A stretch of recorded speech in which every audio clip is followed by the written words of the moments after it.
And we are live with week 3 of the Keeneland Weekend Kickoff. I'm Alexa Zepp from the Daily Racing Forum.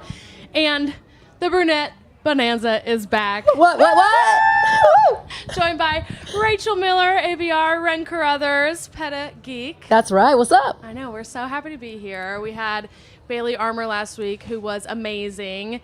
Gave out Boutte Cachet. Boutte Cachet, the big winner.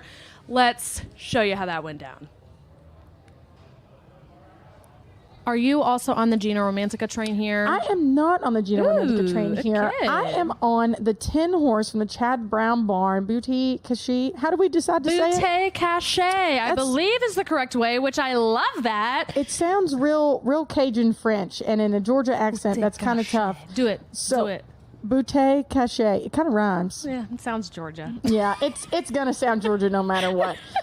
She's been training great, I hear, and especially in a race where there's no speed like this. She's coming off a long layoff, but historically, Chad Brown doesn't have an issue with that. She's facing some steep competition, like we mentioned, in Fluffy Socks, in Gina Romantica, in Didia, who I'm really looking forward to see run. But, I like the 10 horse for a good play there. The top of the lane. Boutte Cachet still has the lead. Didia, English Rose toward the inside. Then Surge Capacity. Gina Romantica is still 6 lengths away. They're into the final furlong. Boutte Cachet leads it. English Rose to the inside. Didia still there. Boutte Cachet in front. English Rose is still 2 lengths away. Boutte Cachet in deep stretch here, chased by English Rose. Boutte Cachet, 25-1 upset under Frankie Dettori. Good job, Bailey. That was awesome. Hopefully we can do airplane. Energy. We're right by the airport. Energy. Hopefully we can do the same for y'all this weekend with great picks today and great picks for the Elkhorn tomorrow. But, hell yeah. Rachel, how was the beach? Well, first of all, congrats to Bailey on hitting that. It's so good to be back. Yes. I've got a little tan on me from Yes, Florida. you do. The Lebanese jeans are popping off. That's right. I love that. Which it's about time, honestly. But Florida was fantastic. Bachelorette party in the sun. What more could you ask for? I will say I was the designated bartender of the trip. So I kind of played the part of the pool girl, was making margaritas, pouring them up, keeping the good vibes going. So, needless to say, would everyone, Alexa, join me in cracking open an ice cold White Claw? We're back to the White Claws. I'll give you the ASMR crack. This is kind of our thing now every week.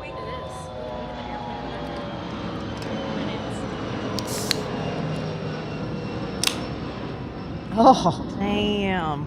A White Claw, if you want to sponsor us, use that in an ad. Ren has That's promised fine. us that she's not sick. And No. won't get us sick. It's been a week. So, yeah, my birthday weekend didn't go off exactly as I had hoped. Oh, no. I was basically in the hotel room the whole time with my daughter, who got sick, and then she got me sick. But I will say the highlights of the birthday trip were I hit the pick 5 at Tampa Bay Downs on my birthday. What's up? For a couple $1,000. And Rachel singing happy birthday to me on the show. Are you kidding me? That was amazing. I do have to say I was profoundly disappointed in Alexa for eating bread pudding without me. Why? There was one rule. You had one job. You had one job. Okay, I tried to follow the rule. One I job. got cheesecake. And Keeneland brought us, I wasn't going to turn away Keeneland's gift, of Okay. course. But when they did bring the bread pudding, I was like, she's going to kill me. Oh my gosh. She's absolutely going to kill me. I was watching it happen. It was almost like it was in slow motion. the spoon to the, I'm like, hey. Yeah, no, the comments were flying quick and furious from Ren. She was a keyboard warrior, just absolutely I obliterating. think I used the word traitors. Yeah. I think traitors was thrown around. I thought it was a traitor. fitting. Okay, but can I give you a hot take that's going to make you hate me even more? Oh no. Did you not like I didn't like it. No! No! I really didn't like it. And then I was like on track on Saturday, and I was like, I'm going to try it again where it's like really hot and fresh. Yeah. And I didn't like it. Oh no.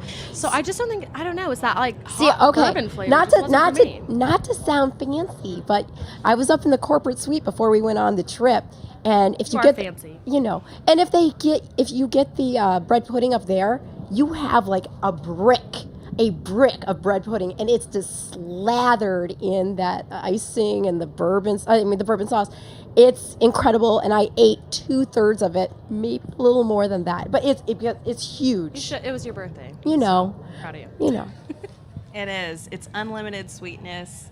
Hopefully, you hit some big picks to pay for the dentist bill let's after wait a eating all that second. frosting. Let's talk about her picks today so far at Tampa. Oh, yeah. Doing big all right. shout-outs to Ren. Doing all right. The last time I checked, my top pick has won 5 of 7 races. That's killer. I mean, it's been pretty chalky, but I did give out a $17 horse. So, hey. Have they been in a row?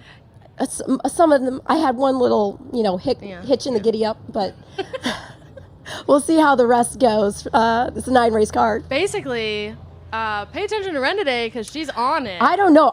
Are we on the same horse in this race 7 I at don't know. Keeneland? Should we get into it? Should we? Okay, so race 7, $130,000 7 minutes allowance, from post 7 time. minutes to post, 5.5 furlongs on the turf. I will show you the pace projector for this race. Now, I will say this is prior to scratches, which we've had Oh, yes. quite a few of. So I will tell you how the pace projector has changed because the 5, 6, 8, and 12 scratched. Well, it's got to be 11 on the front. 15 and 16 all showing- did not draw in, but the 13 and 14 I did see draw a glare, in. so I can't see, but is it 11 on front? The It's gotta 11's be. on the All front. right, yeah. The only difference is where the 6 is.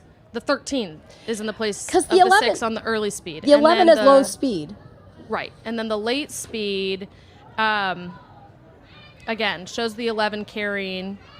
And then where the 5 and the 6 scratched, the 13 would be up in that spot. Okay. So, again, has the 11 pretty much wiring the field.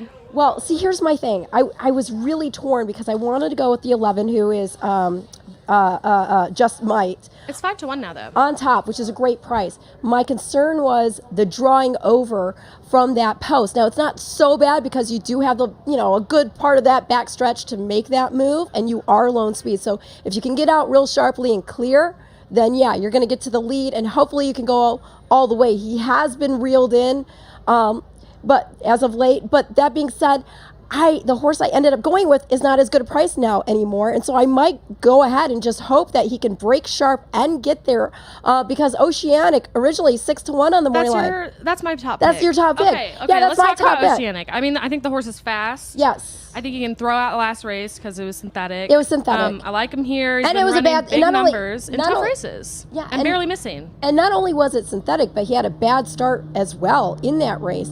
And I mean, if you go back and you look at it too, I mean, that race produced 2 next out winners, most notably Nighttime, who next put up a 95 buyer figure scoring a stakes race at Turfway over Let My People Go, who's my third pick. Okay, because Let My People Go drew in. Let My People Go and Cherubic. You got it. Okay, It's like a little. I have to cut in. Yeah, and cut say, in. Cut in. If anyone watched American Idol back in the day, you know when it used to be one of those shows that everyone in America watched, American Idol. There was this famous audition where the guy just kept singing repeatedly, "Let my people go." And so I've seen the name of this horse for a while now. It's been popping in, and it's one of those where every single time that I see it internally, "Let my people go." You know what? I Google it, honestly. started watching American Idol again this year. I haven't watched it in like a decade, but I started this year, and they're good singers. Oh well, according You to need to do it. according to last week's performance, I should be on there. You should Well, be on Okay, there. back I mean- back to the serious. But no, you know what though? That here's the funny. Sometimes people play horses based on angles, right? And the horse's name, Let My People Go, and Passover's coming up, and so that's kind of fitting, right? Also, Trish Smith doesn't like bread pudding either, so What? we're not alone. We're not alone in this. How did we go from that? But in any case, But in any case, back to the so back to this race. I like Oceanic on top. My second pick is 12-1 right now, so I'm really digging that. Number 2, Win From Within. See, I just wonder about speed on the cutback can be good. Okay, yeah, this is the shortest race he's run in 22 races. Yes. So, the cutback I think makes a lot of sense here. He might not be fast enough at this distance, but we don't really know since it's been such a long time. He's tried it short, and he does tend to be the pace setter in the long races. So, I do think the lack of a lot of speed in here favors those front runners. Well, see, he's not going to be forwardly placed You don't think on so? this cutback. No, I don't think so. I think he will be. See, I don't think he will be because, again, he shows, well, if you look, I mean, he shows speed, but he shows speed when he is going long. Now, does that mean for sure he can't show speed sprinting? No, it doesn't, because if you go back and you look at the Tampa Bay Derby from 2023, you can see that he was part of the early pace where you did have a 22-3 opening quarter. Yeah. I just don't think he's going to want to go or even try to go with just might. And I mean, again, I would like him a whole lot more if he weren't drawn so wide. He got caught the last 2 starts. He had beaten Sosu Summer in the Schaefer Memorial. Then that boy turned the tables out next in the Kenner. Got just might by a nose there. Minnesota Ready was third in both of those races. He went on to win that off the turf stakes at the Fairgrounds, and he recently ran second in the Grade 3 Commonwealth right here on the dirt at Keeneland. But yeah, it's going back to our top pick, Oceanic. I mean, he's just a horse that looks like he's poised. Excuse me. While Ren takes a slight moment, one horse that I do want to call out that I don't think that you guys have mentioned is the 9 horse, Mark of the Z. Okay. Now, this guy is a runner, is a track star, has had 44 starts in his career, and has been in the money here at Keeneland 5 out of 6 times. And at this distance has either win, place, or showed 15 out of 18 times. This horse, okay, I agree with you that he likes to hit the board. He hasn't won since he's been with Rodriguez, but does consistently hit the board. So I do see that. I don't think the pace setup is ideal for him in here, because I think he likes to run into the pace. I think the pace is going to be slow.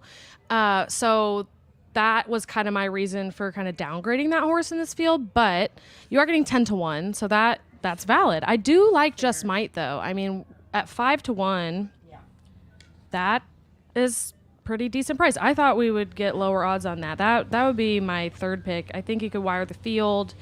126 early pace on time for him. That's pretty stout. And the pace setup here is going to benefit him. He's an 8-year-old millionaire. He's run 51 times. I mean, this horse's sound is so. And with regards to Oceanic, now the 9-2. Okay, 9-2, I like pretty those strong. odds. I need to know, Ren, if all of your winners at Tampa today have been favorites, because you do love to back, a favorite. No, when it's worth it, I will. But like in this case, he was 6-1 morning line. So I mean, to see him bet down, I mean, it's good and it's bad. On the one side, you're like, oh great, people see what I see. But on the other side, you're like, you're killing my price. But also, like, there really isn't. There's no strong favorite. The favorite right now is the 7 at 3-1. Yeah. So there. I mean, there's nothing super strong in here. What I will say about Oceanic, or what I was trying to say before I went into a fit, the last surf start was in October. That was the Grade 2 New York tick going 6 furlongs. It was on yielding ground at Woodbine. He was also in off a layoff that day. He ran 7th after going wide.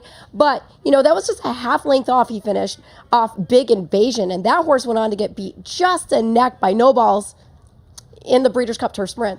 And I'm sorry. Well, we'll take a break because they're loading in the gate. We're going to kick it over. My top pick, still Oceanic, over 2 Win From Within. I'm 10, 11, 13. She's 10, 11, 13. I'm 10-11. Rachel? I'm going to go with 9-2. All right. Just Might moves into line. Axthelm goes in.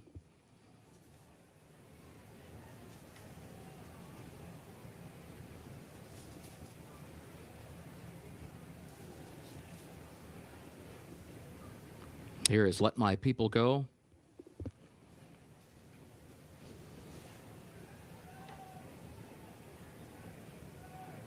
Cherubic Factor, the last one.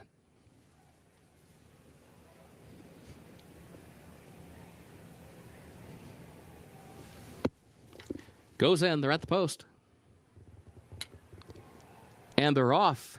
Just Might and Axthelm both have early speed. Mark of the Z is up close in between that pair. And here comes Win From Within, moving up down to the inside. Just Might, outward from the rail, leads at 3/4 of a length. Win From Within goes second. Mark of the Z third. Cherubic Factor is in fourth on the outside. Axthelm is shuffled back down toward the inside. In fifth, Let My People Go is a wide sixth. Oceanic, seventh between horses. Ambivalent is in eighth position. Gentle Soul, outward from the rail, is ninth. Olympic Runner is last last of the 10. 21.69 seconds was the time for the opening quarter. Just Might is the leader by 3 lengths off the far turn. Just over a quarter mile to go. Mark of the Z is second. Win from Within is third. Cherubic Factor is in fourth between horses. Let My People Go, then Oceanic and Ambivalent. Just Might still the leader into the final furlong. Just Might leads it by 3. Here's Mark of the Z coming forward. Oceanic is coming as well. Win from Within fourth toward the rail. Oceanic.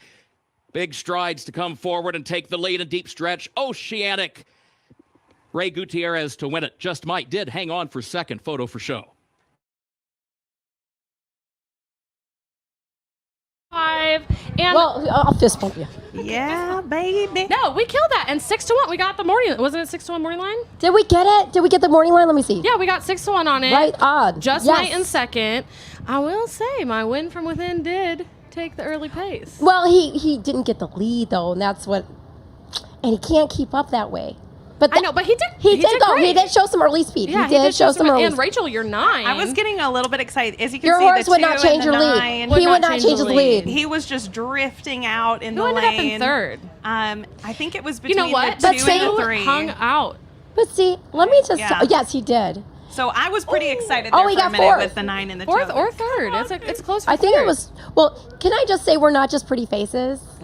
We just gave you a 6 to 1 winner. We gave you an exacta Trifecta if the 2 got up. trifecta if the 2 got up. You're welcome. I mean, like, hello, right? We are the brunette bonanza who also gives you winners. That's right. With Keeneland, with Courtney, Kim, wait. and Chloe. And again, just to If clarify, Alexa shares this graphic again, It's happening. Oh, You no. know It's happening.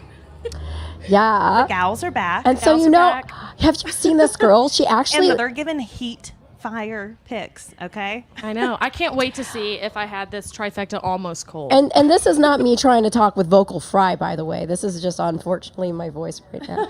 But I'm you not see trying. the odds You know, that they're- dipped down on the 2 to 7 to 1. Yeah, Win from no. Within went 7 to 1. It's because you were talking about him. They're like, oh, Alexa likes the win from within. Sorry, guys. Anyways, y'all crushed that one. Ren, we were super sad to miss you on a little adventure we went on yesterday. I know. But you're going to get to live it out vicariously That's here awesome. with this next video All right. of Alexa and I exploring Keeneland. Let's get into it. The big adventure today is that Alexa and I get to explore the Keeneland shop. Gonna have a little shopping spree, show y'all what it's about. We're excited to see what you all have in store, so we can make our way around, follow you about. So this is a new product that we have developed for us this year. It's the Keeneland Breeze. So all you have to do is add bourbon, ginger ale, put it in the freezer. We might need to do this. I gotta say, I'm obsessed with the Keeneland Breeze. I'm a bourbon drinker. Shock. I get it. If I was, do you have to own a dog to buy one of these, or is that weird? Obviously, tremendous hat selection. Are you a hat wearer? I am a big hat wearer, but also that's the easiest gift to get somebody. Like I got hats for like my grandfathers. They just love it, and they haven't even been to Keeneland. What about these belts though? Because I just saw these other. These are cool. If I was a guy, I would be wearing this. This is, yeah. This is fashionable. What is this horse head thing up here? Is it a Golf horse club head? covers. That's so funny. Oh, that's my gosh. adorable. See, this would be a good gift. That is so cool. I mean, yeah, there was the more fun, bright colored jewelry we were trying on, but this This stuff is the fine all- jewelry. And the Fine jewelry in the jewelry. case is done by Darren K. Moore. He's the official jeweler for the Derby. That's a big deal to be official anything for the Kentucky Derby. yes, Yeah, for sure. let alone official jewelry partner. Everything that's within the shop is available online as well. Not everything. A good portion of it is, Okay. but not everything is. The worst people everywhere. We love it. Well, Alexa, I think that we're ready to check out of the shop now. We've got all of the necessities, goggles, drink mix, Spangles, bags, all of the goodies. and everything you could possibly imagine here at the Keeneland shop. When you're at Keeneland, make sure to check out the shop. And if you're not at Keeneland, check it out at KeenelandShop.com. The set has transformed into a mini Keeneland shop. It is amazing. And we are joined by Shannon Haynes, Keeneland Director of Retail, and Phil Michael, Warehouse Operations. Thanks for joining us, y'all. Thanks for having us. Yes. And what a haul they come with. I God. feel like just a kid in a candy I'm store. like, this is the best day of my Clearly, life. you saw all the fun that Alexa and I had exploring the shop and everything there is to offer. It's truly unlike anything else at any racetrack. Like, no shade to Churchill even.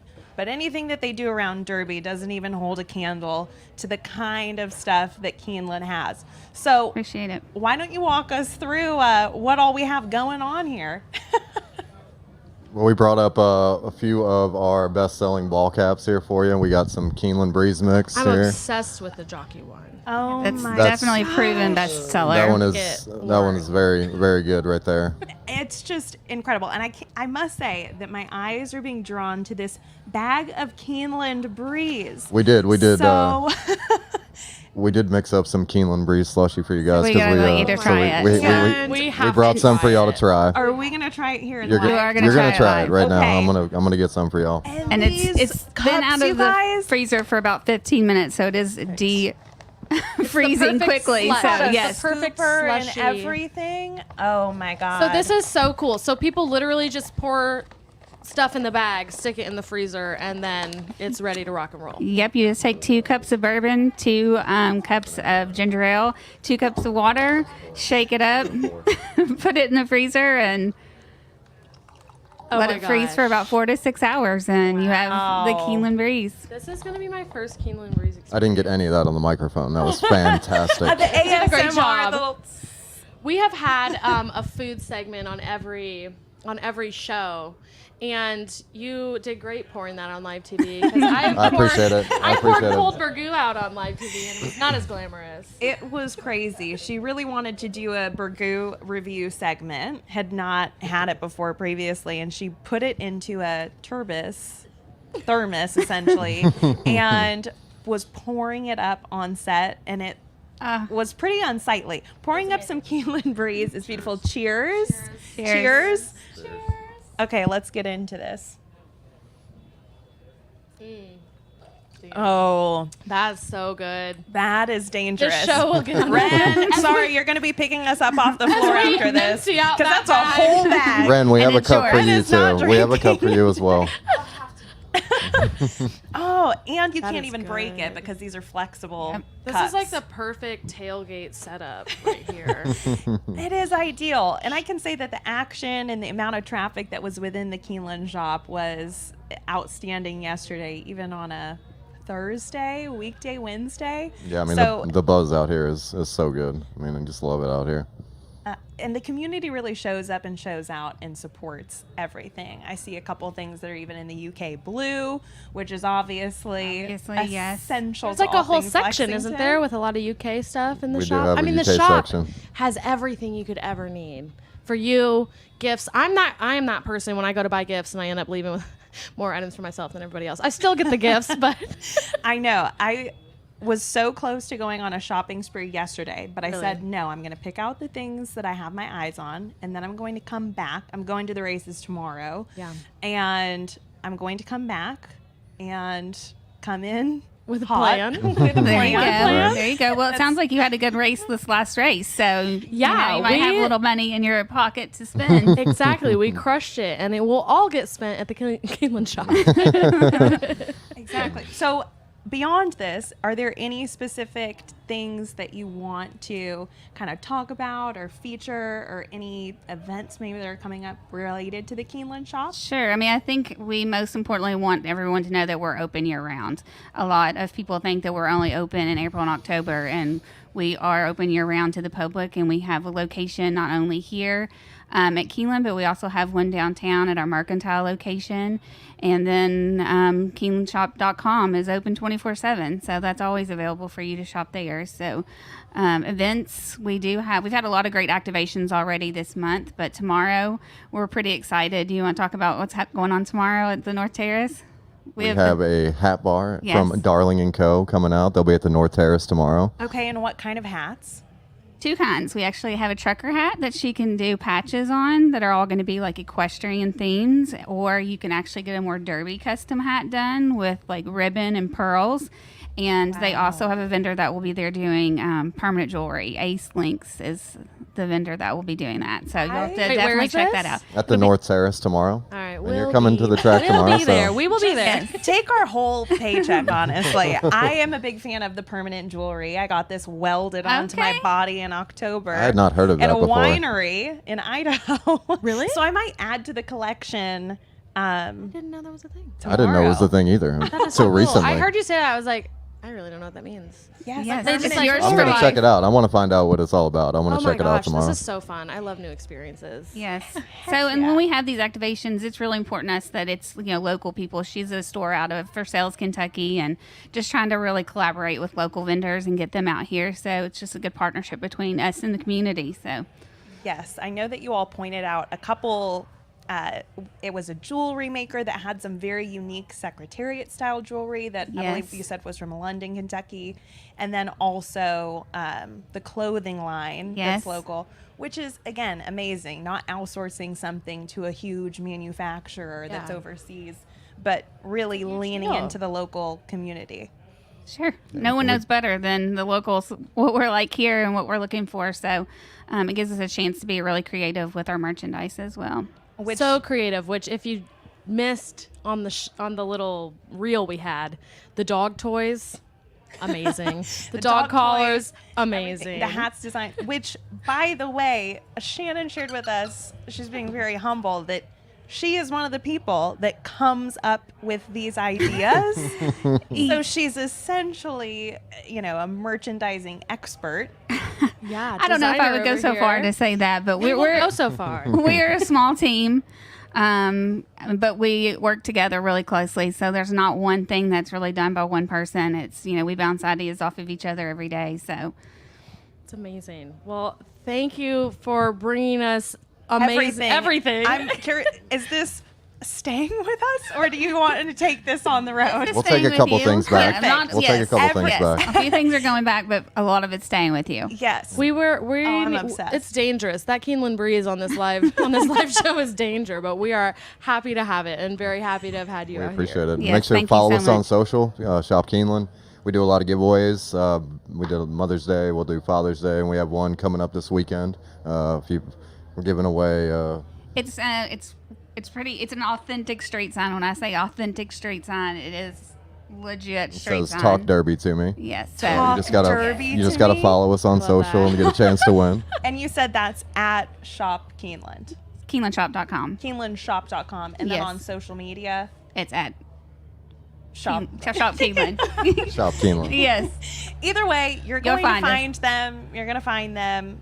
Again, thank you guys so much for coming on. We Thank you so much for appreciate having it. us. Yes. love and appreciate everything you do. And if you see Alexa and I getting handcuffed leaving the property after drinking all of this Keeneland breeze, we would appreciate it if you would help bail us out. and say, Absolutely. it wasn't For sure. their fault. They had the most Absolutely. fantastic drink mix. So Actually, it's so good.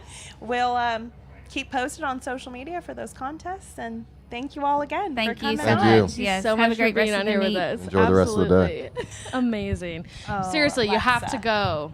What? I feel like there's a little bit of difference in this. You might need a little more. No, truly, I have learned since moving to Kentucky, where, I moved here last year. So, not a big bourbon drinker prior to that.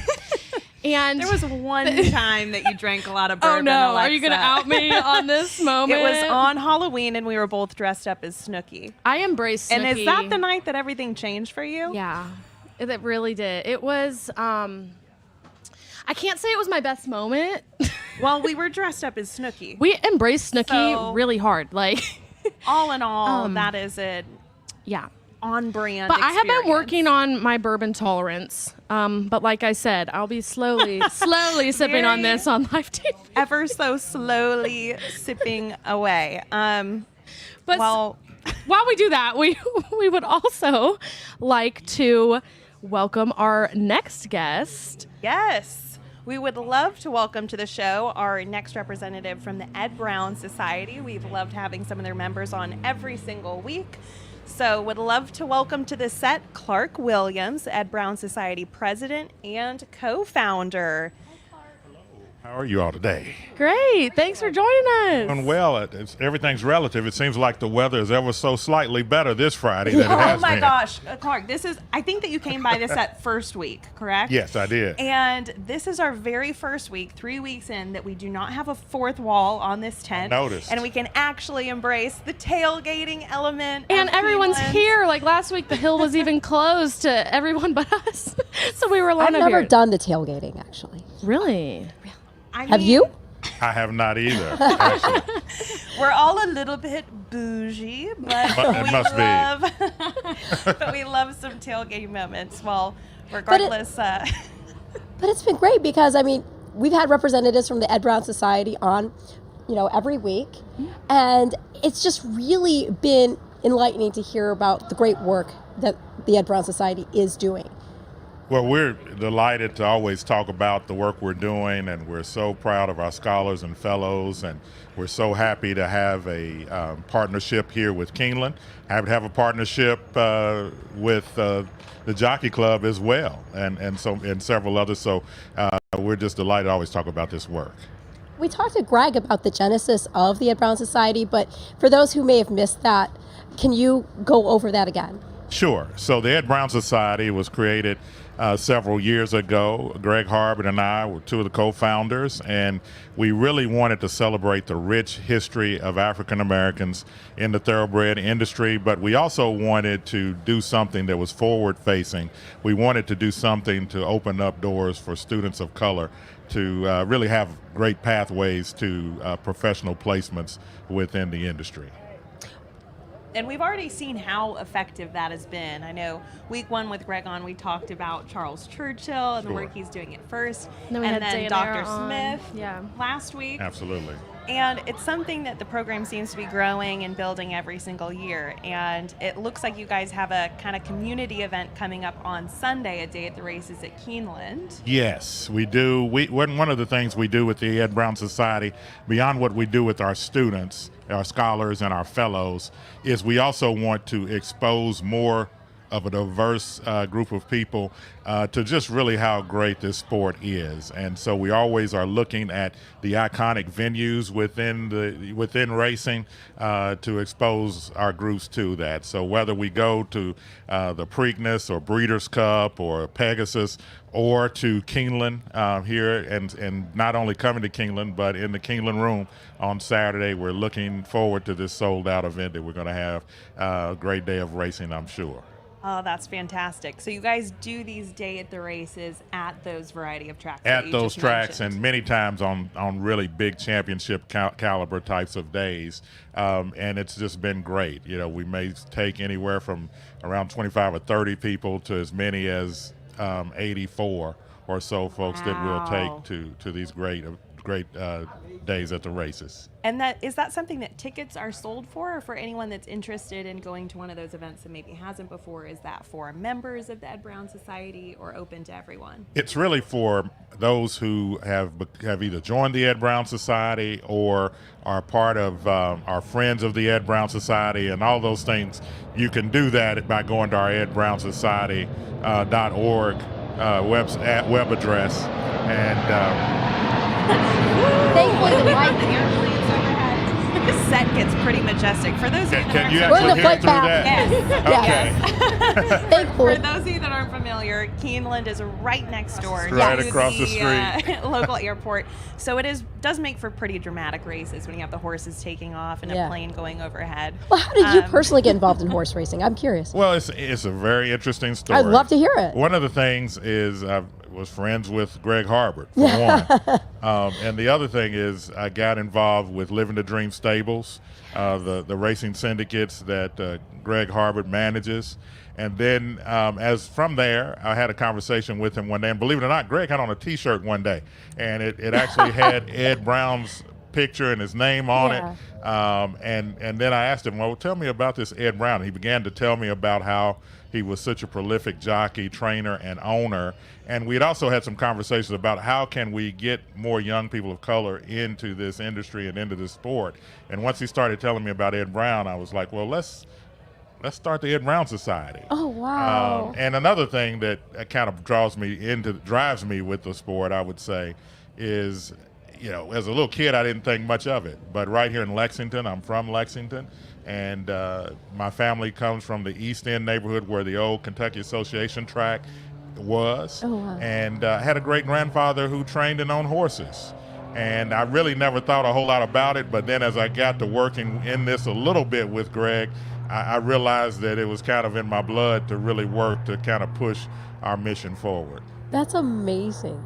Multi-generational stories. That's so cool. I mean, whether you grew up in it or you're introduced to it later, once you get the horse racing bug, it just doesn't really leave you. It's just such a wonderful sport. It really is. And one of the things that I tell all of our scholars and fellows, and even prospective scholars and fellows, especially if they're in Lexington or even if they're in Louisville, but especially if they're here at UK or Transylvania or somewhere like that, is you are in the horse capital of the world. If you're studying whatever discipline you're studying that has a business possibility for it, whether it be communications, IT, or one of the business disciplines, you're in the horse capital of the world. Investigate, explore, get exposure, and find out whether or not there are opportunities in it for you. You're here. It would really not be doing you a good service as you explore your future to not find out what this industry has to offer. It's amazing. You told us about the event at Keeneland this weekend, but tell us about this pre-Preakness party that you're going to have. Yeah, so the Ed Brown Society is an event partner with America's Best Racing to host the pre-Preakness party. Oh, that's going to be fun. In Baltimore, Maryland, the Wednesday of Preakness week, and all of the proceeds of that event go towards the Thoroughbred Aftercare Alliance and the Jockey Club Safety Net Foundation. Absolutely. So doing charitable work. Absolutely. In addition. How do people go? Rachel, do people buy tickets? Yes, you buy tickets. I think we've got a graphic to share with put it up. all of the information. But are you going to be there at that? I plan to be there. I'll be there too. Right. Yes, looking forward to that. And we're excited about it, excited as a part of our partnership with the Jockey Club to be a part of that, not only that event, but to support that very important work.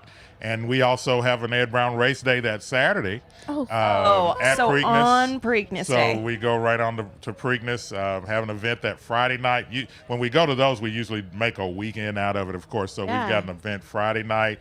Then we have the day at the races in the Turfside Terrace, and then we'll have the Ed Brown Supper Club that Saturday night at one of the venues in the harbor. How incredible it must feel to breathe life back into his name. Absolutely. It's one of those unsung heroes. One of the reasons we said we wanted to name it the Ed Brown Society is because even with that history, we do hear from time to time and have heard a lot about a few of the prolific African-American jockeys. But really until we started doing this work, you didn't, even though they were in the Hall of Fame, you didn't hear a lot about Ed Brown. You didn't hear a lot about his mentor, Ansel Williamson. Who was the trainer of the first Kentucky Derby winner, Aristides. Thank you. I've been saying that with 150 coming up. 150th anniversary of the Derby coming up. Yeah. Ren is going to get a chance to flex all of her trivia knowledge a little bit later. I have Kentucky Derby trivia lined up. Is it incredible or what? I mean, when you think about that gravitas, it's outstanding, and we love to see everything that you do. We love having y'all on, and looking forward to seeing you at the pre-Preakness party. Absolutely. We'll see you there. Thanks so much for joining us. All right. I'll see you at Derby. So much. All right. Oh, yeah. I'll be there, too. All right. Thank you all so much. Thank you for We're joining always happy to us. come. And oh, gosh. No, appreciate what you all I do. love it's great to have you. And if you are thinking about getting involved, do it. Obviously, there's tons of events, tons of really cool things to go be a part of. So go Ed Brown Society. And with that said, We're 5 minutes to post. we are 5 minutes. race We'll kick it over 8. to the track feed to have a look at some of these horses alongside our commentary here. Absolutely. But this race is what? It's a mile and 16th on the dirt. Mile and 16 on the dirt. 4-year-olds and up, 110,000 allowance. So let's take a look at the pace projector for this race.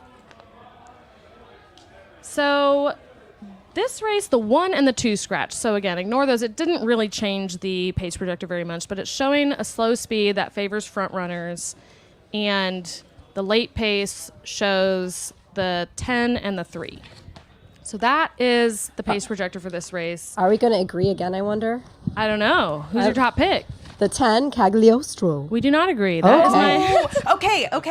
Oh, then we got to win over Rachel. No, One of us has to win. Cagliostro, Yes. I am all for. All right, Cagliostro yeah. is partially owned by West Point Thoroughbreds and is owned by some of our influencers that participate in Stake and Stardom. So Ian Rappaport is in on this horse. Okay. Lindsay Sarniak is in on this horse. So crossing the fingers. Trained by this horse. Cherie Trained by Direct. Cherie. Yeah. Amazing.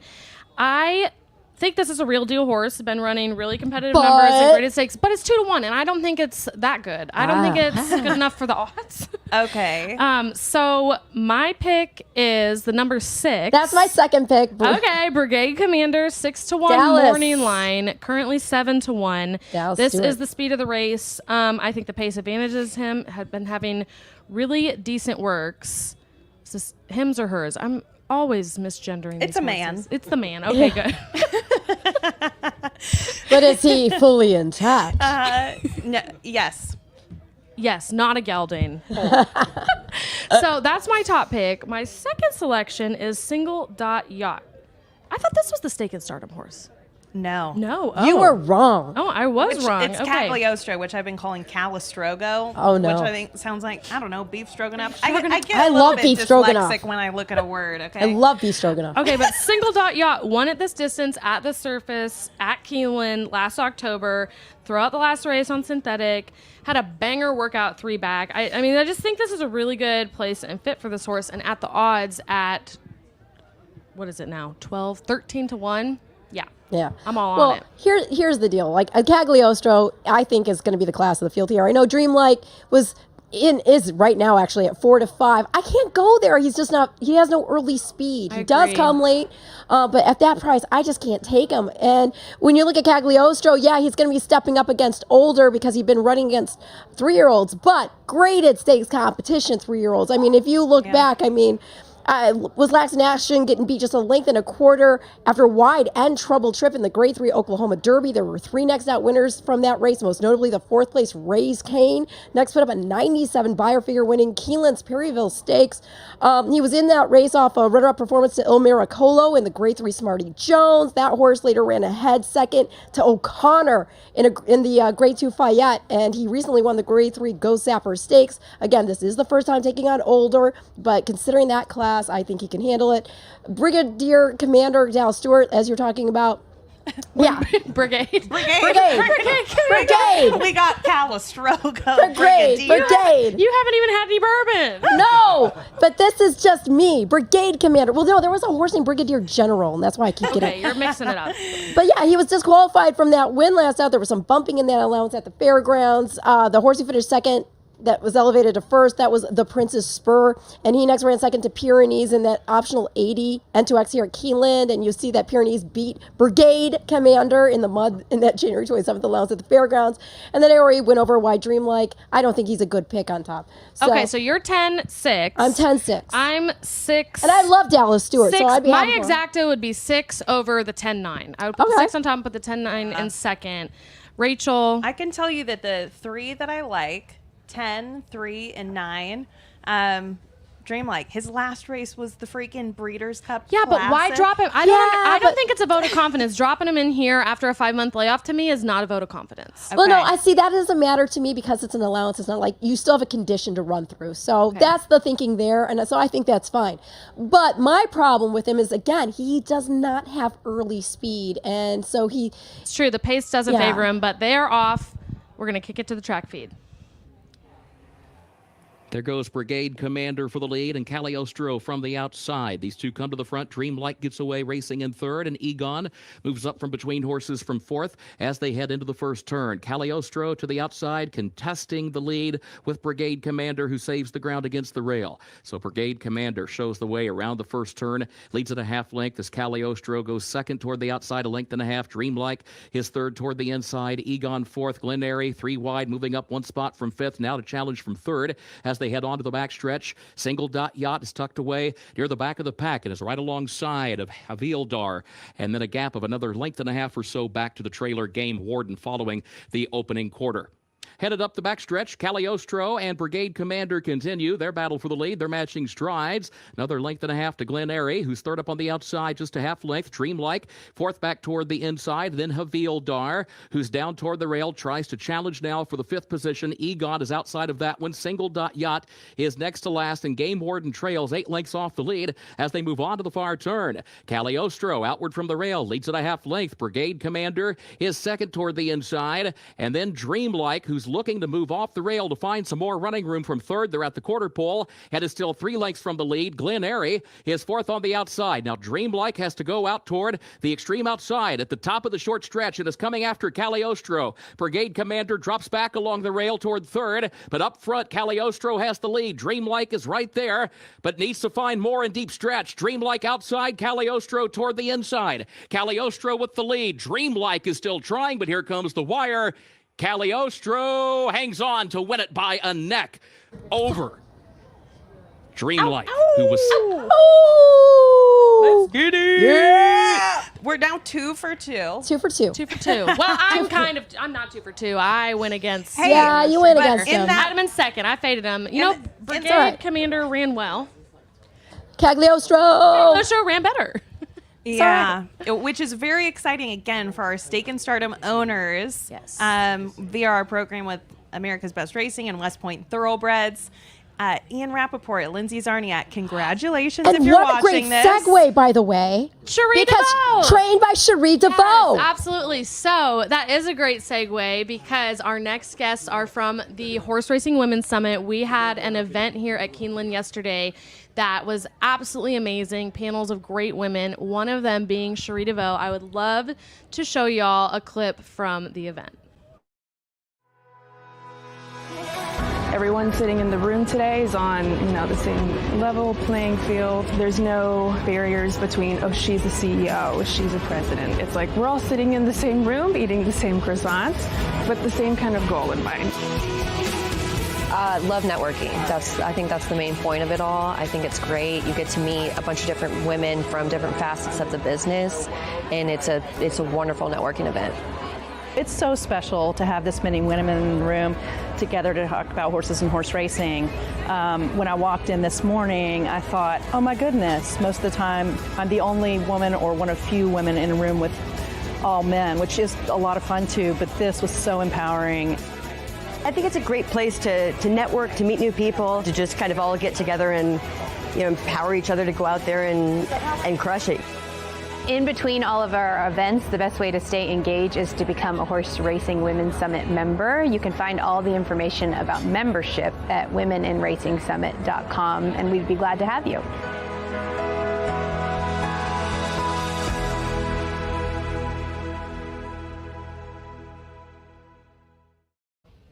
So truly, that event was so amazing. I had the honor of moderating the panels, which was an amazing experience. I have Stephanie and Kelly to thank for that. So Stephanie Hronis, the fearless leader of the Horse Racing Women's Summit, and obviously Hronis Racing, and Kelly Hill, who is the head of the sponsorship committee with the Horse Racing Women's Summit.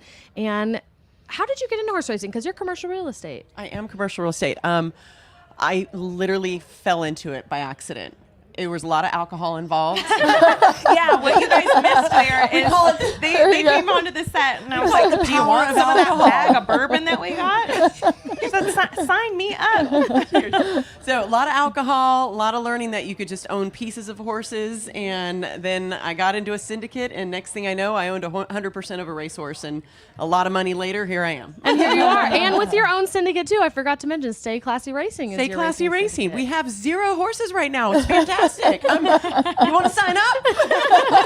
Does that have to do with your location in San Diego? Stay Classy Racing, San Diego. For any Anchorman fans in the building. Oh, is that where it comes in from? the popcorn gallery. She's into it. You know everything, coast to coast, right? Yes. Yeah. To know Stay Classy San Diego. I am the pop culture analyst here on Keeping Up with Keeneland. Case in point, right now. But seriously, that event yesterday was so fantastic. Can you tell us a little bit more about it and anything to look forward to?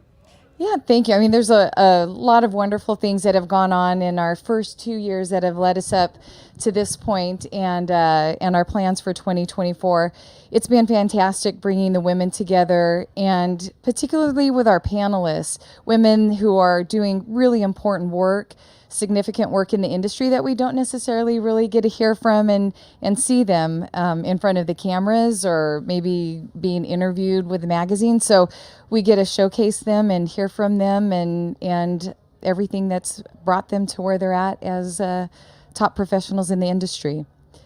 Tell us a little bit about how the Horse Racing Women's Summit came about, because you're basically, I mean, they're both on the founding team, right? We are. And really, it's the Fearless Five, the OG Five. I mean, it's definitely not me. There was Kelly, Shona Rotundo, Jody Vela Gregory, and Jordan Egan.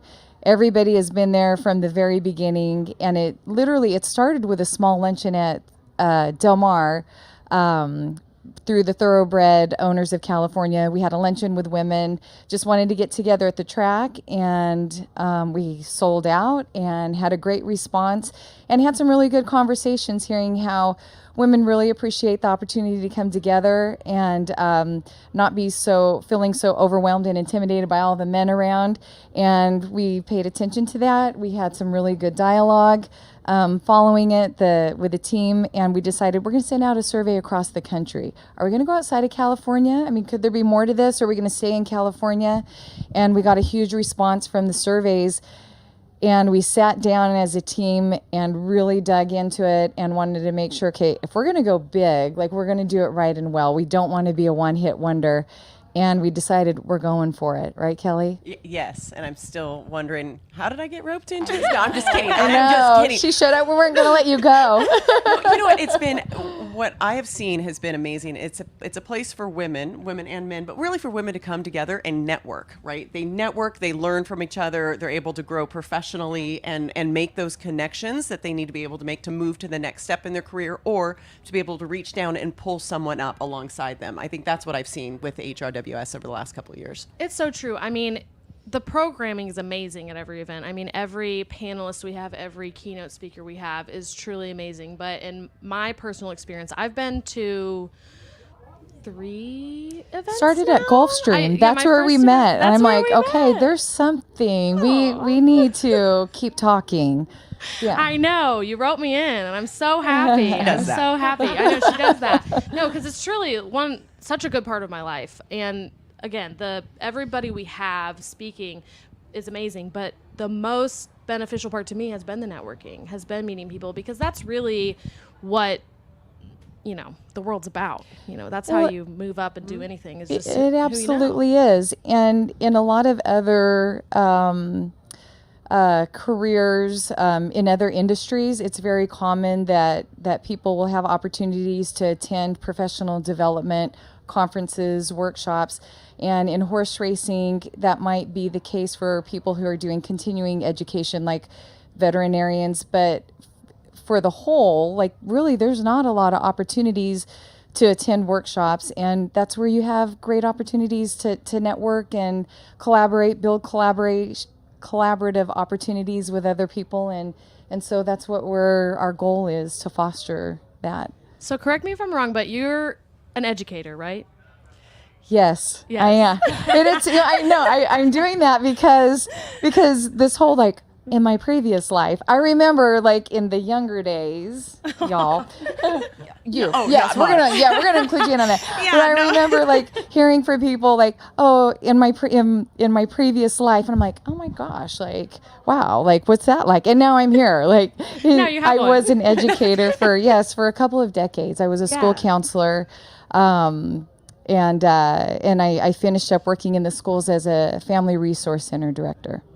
Okay, so that comes through because truly, Stephanie, you're one of the most down-to-earth, humble, passionate people that I know. I'm going to brag on you, and you just have to sit there and accept it. Well, if I knew that, I probably wouldn't have shown up. This is her show. Do not stop her. We're actually going to hoist up the chair that Stephanie is on. Exit stage right. But it is so true, and it comes through every time, every single event. I mean, she does workshops. She leads these workshops that are so thoughtful and make you kind of dig down inside, which isn't always what you want to do, right? Like look internally and see like what's stopping me? What's stopping me from progressing in my career, progressing in my life, or anything like that. But truly, you do an amazing job, and I know that just comes from who you are, and probably some of that educator background, and it's amazing. So, thank you. Thank you. If I would have known that, I might not have shown up if you were going to go there. But thank you. I appreciate it. Overall, I care about our community. I am an observer by nature and also by the previous life with being a school counselor. And there's just things that I would watch and continue to watch and take note of. And I noticed that there's a lot of women, like I said at the very beginning, doing some really significant work in the sport. And I don't think that they really get the attention that they deserve. And then also for myself coming to the track and wanting to network and connect with other women and spend time with. And so that's probably part of what is infused into our efforts with the Women's Summit. Yeah. And with each passing event, there's more and more people that are showing up and attending. And I know that I was at the event at Santa Anita. I think that was right before Breeders' Cup. It was the summit. It was the summit. Our first it was one. The summit. Yes. Yeah. The space-time continuum is just unwell. Once you've been to so many tracks, it's like, what year was that? Oh, God. And I met people there that were first-time attendees, college students, some of them even. And I think the important thing to emphasize is that this is for women at any stage of their career, even if they maybe have left the industry or looking to get back into it. What would you say are kind of some of the key takeaways from yesterday's event? You know what? For me, as an owner, and that's the other thing, people that attend these are not just in the racing world. They are fans, they are owners. But as an owner, one thing that I resonated was that the horse will always tell you. And listen, because if you listen to the horse, especially if you're an owner, if you're listening to the horse specifically, they are going to tell you what race they want to be in. They're going to tell you if they even want to be a racehorse. Yeah. I had a couple of those that did not, but we all have. But and it's listen to them, and when you listen to them, then the right decisions will be made, and that is what resonated with me yesterday. What about you, Stephanie? Yeah, there were some really good points brought up, and I appreciate from our speakers that they covered from the safety and welfare of the horse. There was a lot of ground covered to like the work-life balance, and that was, I think, a theme that came through every one of them from the beginning. The opening with Shannon Arvin and Julie through panel 1 through panel 2. Alexa was amazing with moderating both of those panels. So there was some really good takeaways, and I think there were good nuggets for everyone to walk away with. Yeah. Regarding if there's a moment, you brought up about people of all ages and stages attending. We do have our Pay It Forward program that we prioritize the accessibility of our Women's Summit. Sometimes our ticket price point might be out of someone's budget range, but we do have a very highly confidential Pay It Forward program. If somebody wants to attend our event, if they're a college student or doesn't matter which stage in their career, if it doesn't fit their budget, they can email me directly, stephanie.hronis@gmail.com, share a little information, and that information only goes between myself and Jordan Egan. Tickets, no one else on the committees know if they're a Pay It Forward program. We respect that. If it's shared out, it's up to the person. So if there's someone that does want to attend but feels that they can't, please let us know. That's really, really helpful knowledge to have. And I know that your next event is in Saratoga, right? New York. I love Keeneland. Saratoga might be one of my favorite places to watch racing, though. So what's in store for Saratoga, and can people buy tickets to that yet? I just do sponsorship. I don't know what's in store. Yeah, we're excited. The programming is set. So tickets are on sale. They can go to our website, womeninracingsummit.com, and purchase tickets through event right there. The programming is going to start off. It's Tuesday, July 23rd. We will be at the National Museum and Hall of Fame. And we're going to start off the morning with Lisa Lazarus and Donna Brothers having a fireside chat, which does conversation, not I'm sure. like conversation. Yeah, which I know. And people are probably going like, fireside chat at the spa? Like, what? Everybody take the gasoline away. These girls are on fire. No. Sing it. Alicia, go. And we have 2 panels set up to where we're going to be focusing on the care of the horse, the welfare of the horses, starting from the breeding farms with the stallions. We don't have a lot of conversations and opportunities to learn about the care of the stallions and the safety. That's really important. And then all the way to getting horses to the track and beyond the racetrack. So we've got some fantastic women coming in for that. There's 4 panelists for each. Tina Bond is one of them, and Jen Reutz is one of them. And then we'll wrap up the day. I am hoping that I get approval for Jane Lyon to come in, and we'll wrap it up with a conversation between 2 friends, she and I, talking about her care of her horses and the beautiful work that she does to from breeding them to bringing them back home when needed. And then the next day we'll be at the track watching the races. Oh my gosh, that all sounds fantastic. As a plane comes in overhead too, Stephanie, I think that this was dropped out of the intro, but one of the owners of Flightline, Get the Plane cue. So this is all connected between you, Jane, a plane overhead. Am I right? I know. That was good. Flightline. That was good.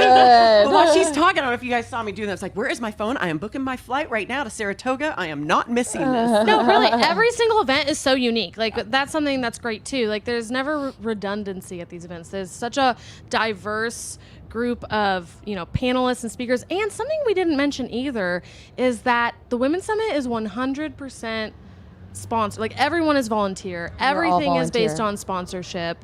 Yeah. So we buy our own tickets. Like, we don't get comped tickets, even though we meet every week via Zoom. And we spend a lot of time together. We spend a lot of time together. Plus, people are working full time. Yeah. So people give a lot of their time, and still, like, everyone pays for their travel to get everywhere. We buy our own tickets to each event. And so everybody's committed to making this work. And by buying our own tickets, then also we save tickets for people being able to attend and pay it forward money, sponsorship tickets that are unused all go towards the Pay It Forward program. And I want to mention, you said the sponsorship. We would not be able to do this without our sponsors. Like, our sponsors have been incredible. They've stepped up year after year. First and FanDuel for 3 years now have been co-title sponsors. Keeneland is a diamond sponsor, but also was our Triple Crown sponsor of the Keeneland event. And then also we've had Kiger Insurance step up and be our Grade 1 sponsor. So, I mean, those are just for our Keeneland event sponsors. We have annual sponsors as well, and it's the generosity, I think, has been fantastic. But one thing I love to see, especially coming from corporate America, is as companies invest in women, there is studies and research after research of proven return on investments that they actually are able to get back because of their investment. So that's what we look at. These companies are investing they're not only investing in their women that are at their organization, but also the future and understanding the place that women are going to have and continue to have in racing.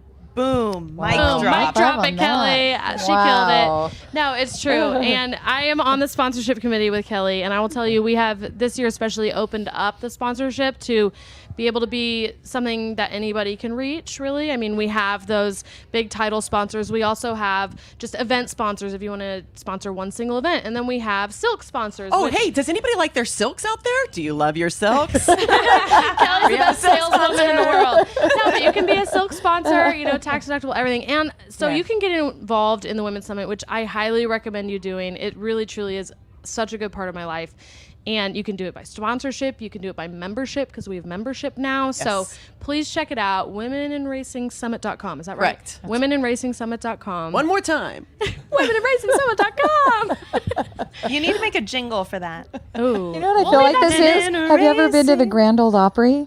No. And like they do these like, ladies and gentlemen, these little commercial things. Oh, like I really? feel like this is one of those moments. Like when you're tuning Where's the Dog? radio, or wow, that probably sounded so old fashioned. But when you're like scanning a radio Don't go and you with hear a old-fashioned. song that sounds like a song, but it's really an ad. Uh-huh. Yeah. Uh-huh. And I'm those, sorry. I'm they still stuck trick on me. scanning a radio. I'm just stuck here for that. One other one. We had Kendra Scott at the event yesterday. Yes, and Kendra Scott. I am repping. We had our own earrings and necklaces. With our own like Women's Summit gems. So really, it's a great thing to be involved with. And Thank you for having us. thank you for joining us. And I can't wait to see you at the next event. Likewise. Thank you. Excited Thanks for to having see us you all on. again. We appreciate Thanks for it. coming on, and we'll see you in Saratoga. Yeah. Sounds great. Thank Again, you. that Thanks is so the much. Women in Racing. Oh my God. Leave it to Rachel. .com. I love a good old You have fashioned to jingle every show now. You have to be singing. Now that we know you're American given the Idol. Happy birthday with a little bit of Riz on it. it's never going away.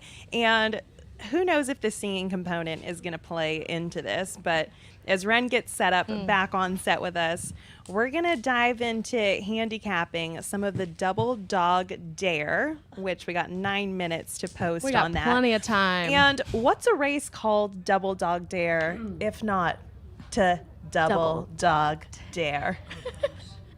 I love it. I've been looking Each forward other. to this. As far as I'm not I don't looking know. forward to this. It's going to be a bit of a wild card of Okay, I'm going to kick it off with the Double Dog Dare for Rachel.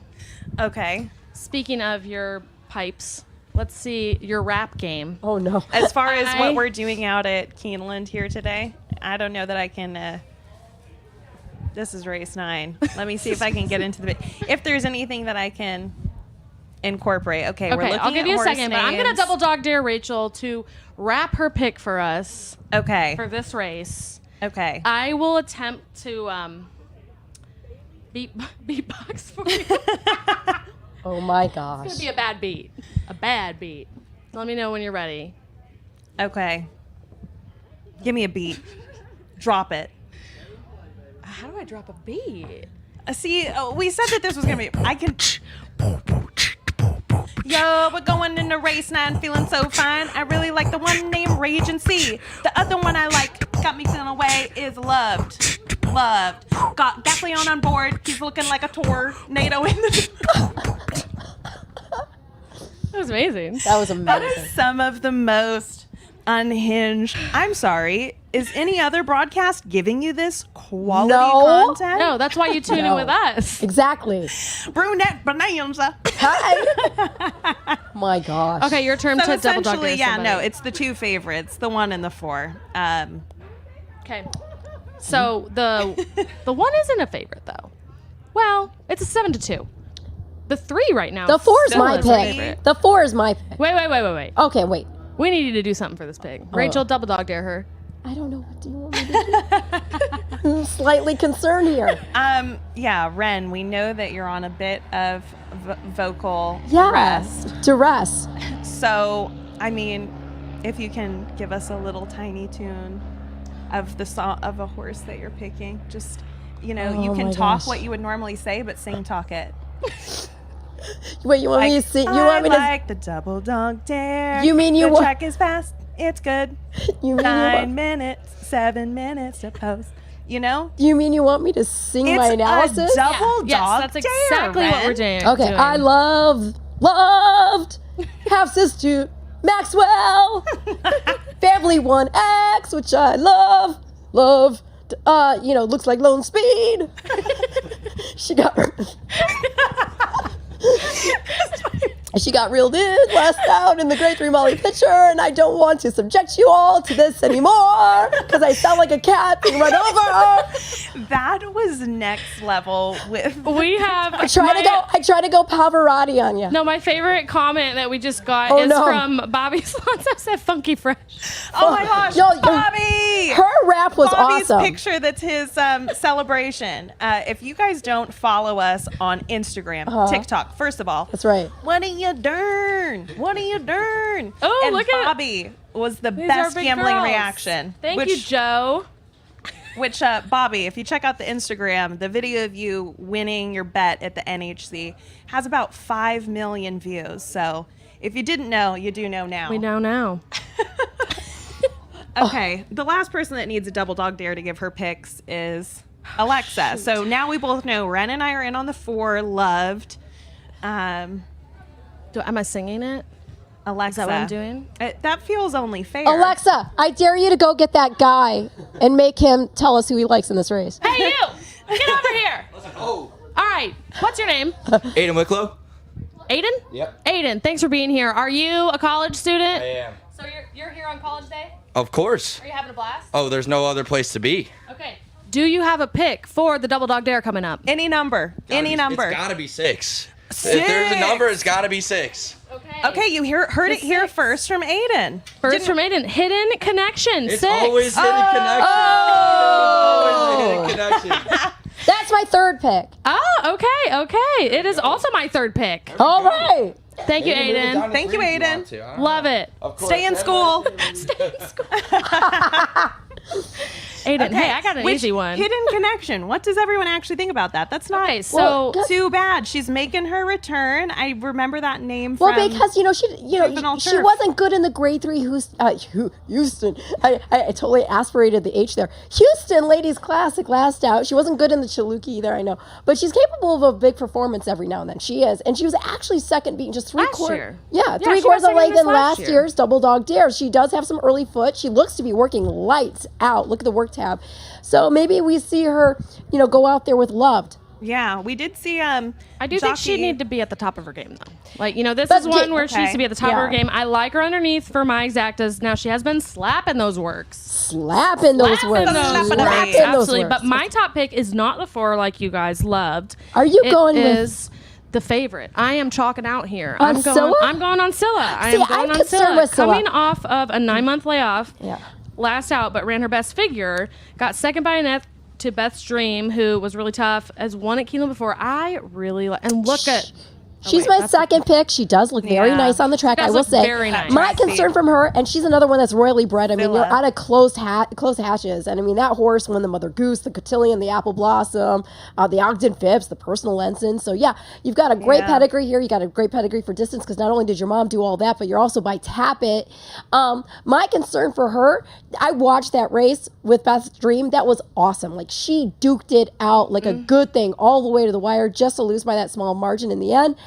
But that was also, even though it's really cool that was a first off the lap, so there's certainly more to her than that. Now we're going to be making a second off, so you got the fitness worked in. I'm just concerned that the rest of the caliber of the horses in the race aren't the same. You could say that this isn't the toughest field either. Yeah. But I just feel like we have some more seasoning to do before getting the win here. But she certainly could do it. I mean, she's my second pick. So, I mean. Let's take a look at what the pace projector thinks about the Double Dog Dare. So it has early pace with 4 Loved going out. Pretty even pace here. And then it has the late pace flag on the 2, Queen of Missoula. And then it shows the finish line with Loved winning. So it has Loved over Scylla. So it agrees with you. It agrees with you guys. I am going to try to beat it. Okay. With the favorite. I'm going to try to beat the longer odds. Look horse with at the you. favorite.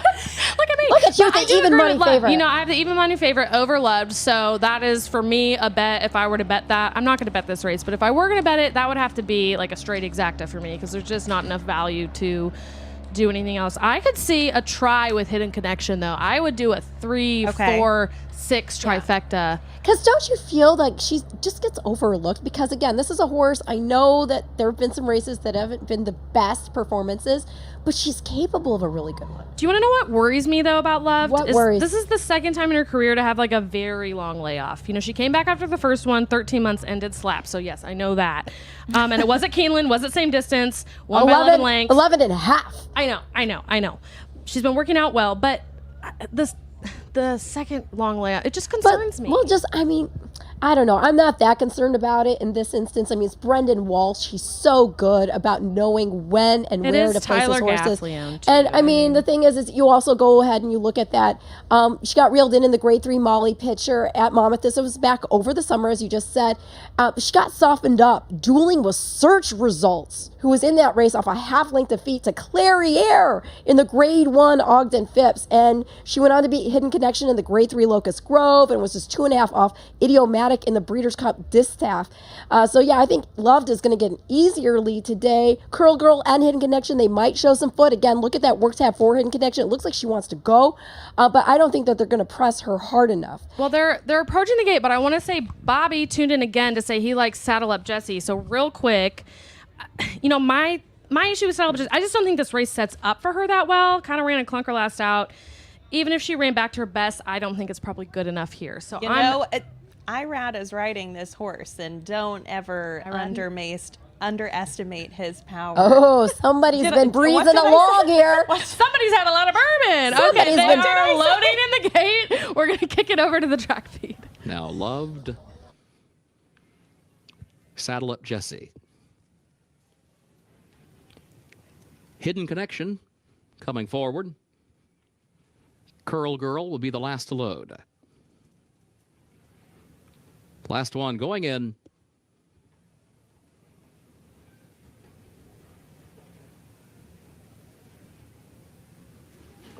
Moves into line. First wire at the post. And they're off in the Baird Doubledogdare Stakes. There goes Curl Girl from the outside with Hidden Connection, and Loved will go with them, and these three come forward past Raging Sea, who's away running in the 4th position from that inside starting spot. It is Loved who moves forward, starts to clear, and gets over to the rail now midway on the first turn. Loved is the early leader, 3/4 of a length. Hidden Connection between horses, second. Curl Girl far outside in third. Raging Sea back to the inside in 4th, joined by Scylla 5th in between horses, and then Saddle Up Jessie in a gap of 2 more lengths back to Queen of Missoula, who is last. Opening quarter, 24.11 seconds. Loved is the leader.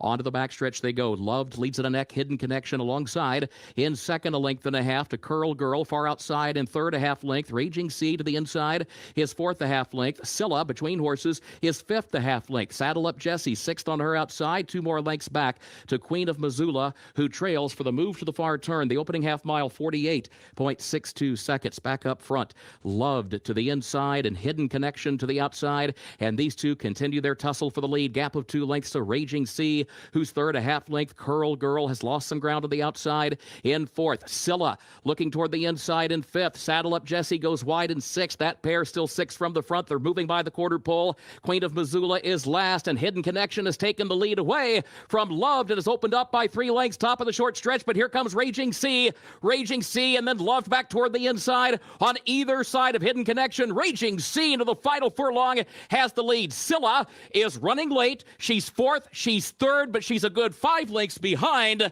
as Raging Sea will win the Baird Doubledogdare Stakes for Flavian Pratt. Hidden Connection second, Scylla third, and Rachel and Aiden. I sang it. I know if we can roll the tapes. Alexa double dog dared me to rap. You rapped correct. it. You ladies sang. Yeah. Ren screeched. I don't know that screeched. But the one horse.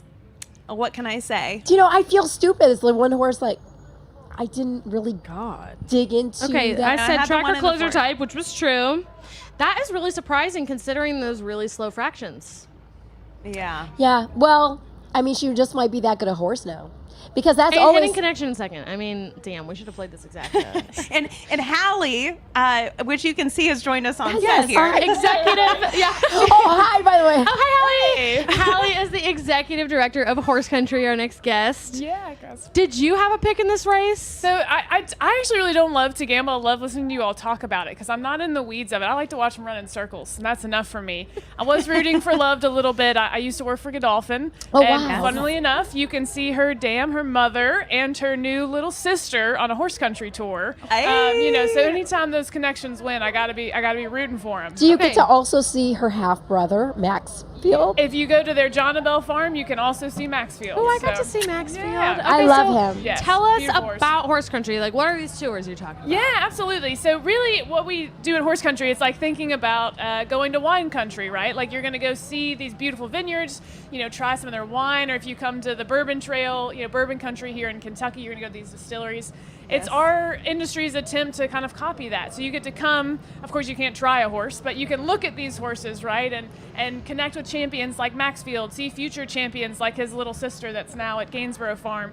Gosh, earlier today we were with a group that got to see Flightline. Wow. So, you know, just opportunities for people who are fans to continue to connect with these incredible horses that they've followed along on the racetrack. And for people who maybe just happen to decide to come to Keeneland this weekend and want to learn more and connect with the horse, that's what we do through Horse Country. That's awesome. Heck yeah. And you were out going around horse country today earlier with the Horse Racing Women's Summit group. How did that go? It was a great day, yes. So yesterday was great. The conference was wonderful and just a great opportunity to continue to connect with everybody. We started here at Keeneland, actually, and went to Cherie DeVoe's barn. So congrats to her. Yes, and her wife. Cagliostro. Yes, very nice. And so many through lines today because we all were rooting for Cagliostro. Well, not all of us. Okay, way to call me out. I was rooting for him in second. Yes, in your heart. Yeah, no, it was great. We ended up at Stone Street, where I know the long shot yesterday. We were with Gemma Freeman, who works for Stone Street for a little bit, and it was her husband that owned that horse, the long shot winner yesterday. So The 51-1, the Yes. 4. And that was in race. Kelly, who we just had on, played that horse, put money across that horse. She told me, I was sitting with her, and she said, "Oh, I really like this horse, but it's 35-1," because at that point. And I was like, why is that a bad thing? If you love a horse and it's that long, go play it. Yeah. And she did, and it won at 51-1. Nice. And it's the longest horse that she's ever hit. So go, Kelly. Shout out to you. Congrats, Kelly. She's telling she's been giving you all the credit for that. Oh, you my know? gosh. She said the same She's thing so at lunch sweet. today, and that's how I like to bet. I like to go down the paddock, see a horse I like, try not to look at the odds or this. Numbers are not my game, so try not to get too Same. confused. For me, it's really about. I mean, for everybody, it's about the horse, but that's my kind of favorite part of it. Yeah, the physical handicapping, looking at that body, Not very yada, good yada. at it either, but How many years has Horse Country been around now? Because I remember back when we had EquestriCon, you guys had a booth there, and it was so great to hear about the concept. And as you said, sort of the idea of taking the tours like a winery tour, any of these other fun events that, Absolutely. yeah. But I just remember thinking it was such a great concept, and I actually did go to John and Bell Farm, and I was on the trolley. oh yeah, the shuttle tour Or the shuttle yes, tour. Yeah, you know, It was fun. trolley shuttle, same. You know, ding ding. We're almost to our 10th year. We actually formally started in 2014, but we gave our first tours, and I mean by the grace of the good Lord, in 2015 when American Pharoah came here to win the first ever Grand Slam. And of course he retired to Coolmore that next year in 2016, and that's when everybody was on board and was offering tours on a regular basis. So, you know, technically I guess that makes us 9 years, so coming up on a big Have you anniversary. been a part of it from the get? I have not, unfortunately. I was actually on the Flying Start program when it started. Oh, I remember wow. thinking, like, man, I wish I was An home. OG. Yeah. So I am 2 years into the role, but my predecessor had the same last name, and we are I'm somewhat related to her husband, so we confuse a lot of people. Wait, what does somewhat related mean? Yeah, like we're cousins, but I didn't know that until Okay, recently. Didn't something like that happen with Journey? Because Journey, like when Stephen Perry left, didn't they replace him with somebody named Stephen Perry? I'm way out of my depth. I'm on sorry. that one, Ren. Somebody watching this. And There's agents. somebody watching this who knows. Yeah, no, it's just a cool thing, and to have somebody like we don't give the tours at Horse Country. Like, you can call us and we can tell you, like, what's the best tour, where you should go, what fits your schedule. But it's the farms that actually host the tours and, like, connect you to their horses. And that's been part of it from the very start. And I think that's what's made it so special. What has been that process been in getting the farms on board and finding their ambassadors for your program? Yeah, absolutely. It's a slow moving process, right? Because these are working horse farms. Right. Bringing 20 people onto a working horse farm isn't always the most straightforward thing. So I think our members really buy, and when I say our members, I mean the horse farms. We also have veterinary clinics here in Lexington, hallway feed as well. They understand what we're trying to do, right? We're doing, just like you guys, we're doing fan development. We want to provide opportunities for people to connect to the horse and to our sport. So that's, with that at the foundation, we've grown organically in really great ways, and we're trying to have best practices, help hire tour guides, right, and staffing and all the rest, but also making sure, like, we're not a zoo, and really we're not a distillery either. We can't have millions of people through in a year. These are working horse farms. So how do we do that to the best of our ability, maintain our authenticity, while again providing that connection point for people? Yeah. It's simply the best. So for anyone that is coming to Lexington, because this is a local Lexington specialty only. Yes. How do they go about booking a horse country tour? If there's like a specific farm they want to see, or are there multiple stops during a day if they do a tour? Yeah, so the great thing is you can go to our website right now and book a tour online. No hassle. So it's visithorse.com, and you can search. There are a couple ways to go about it. Like, if you know a farm you want to go to, you can go to their member page and book a tour.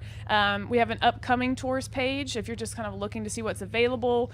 Filters, which I never really used until this job, but highly recommend using filters. Now whenever I'm shopping, I use them all the time. So if you know, I have this day, you can kind of see what availability, because it is overwhelming. I mean, from the stallion farms to our nursery divisions where you see mares and foals, even like retraining and thoroughbred aftercare. We have 5 facilities that highlight that process. We were at New Vocations today. So it can be a little overwhelming. So our website, you can narrow down options, and then always give us a call, right? If you're confused or you're a little overwhelmed, our team are all horsewomen that we just love this sport. We love the animal. And we know, we know the ins and outs pretty well, so we can get you set up at the right place. So upcoming to Derby, are there any specific Derby week events? Is anything still available for Derby week when Central Kentucky pops all the way off? Yeah, we do have a lot of availability. A lot of it has been booked. A lot of people book out in advance, but we do still have some tours. Like Millridge Farm is an example where they are like putting it on. They're hosting about 3 tours a day, and of course, hopefully, knock on wood, I don't know if I'm allowed to say this out loud, you'd hope that Endlessly, ends up in the Derby by Oscar Performance, the Ammerman family who owned Oscar Performance. So, could be some really cool connections. Yeah. Some of our farms, like I think Godolphin at Jonabell has some availability, and they've got 2 Derby winners plus Cody's Wish. So, I know. Yeah, so we do still have some. And again, give us a call. We have some space for limited groups left, but want to do whatever we can. It's the one time that our sport is really on the biggest stage. And our members get that. Of course, it's a busy time for them too. Breeders, racing clients are all coming into town. So,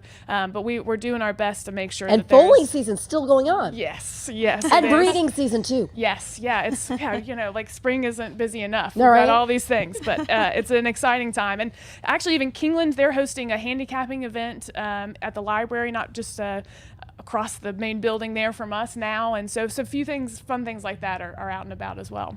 Well, That's as awesome. always, You're doing an incredible job Yeah. building fans, building the industry. So we we applaud so you. are for you that. guys. I know. I feel like we're just like, whoa, we go team. absolutely love working with Horse Country. I know that Greg and I went out and shot the Zenyatta birthday heck feature. yes. You gotta love it. We've made a lot of visits to a lot of farms Yeah. that are on the tour and have seen people's experiences firsthand, and they simply have the best time. Yeah. So everyone go check out Visit Horse Country. Is it the same handle on social media? Yeah, all our social media except for Twitter, it's Kentucky KY Horse Country. But You mean everywhere else- X? Yeah, And yeah. Excuse me. Oh your gosh. Derby Sorry, tours. Elon. Twitter is dead.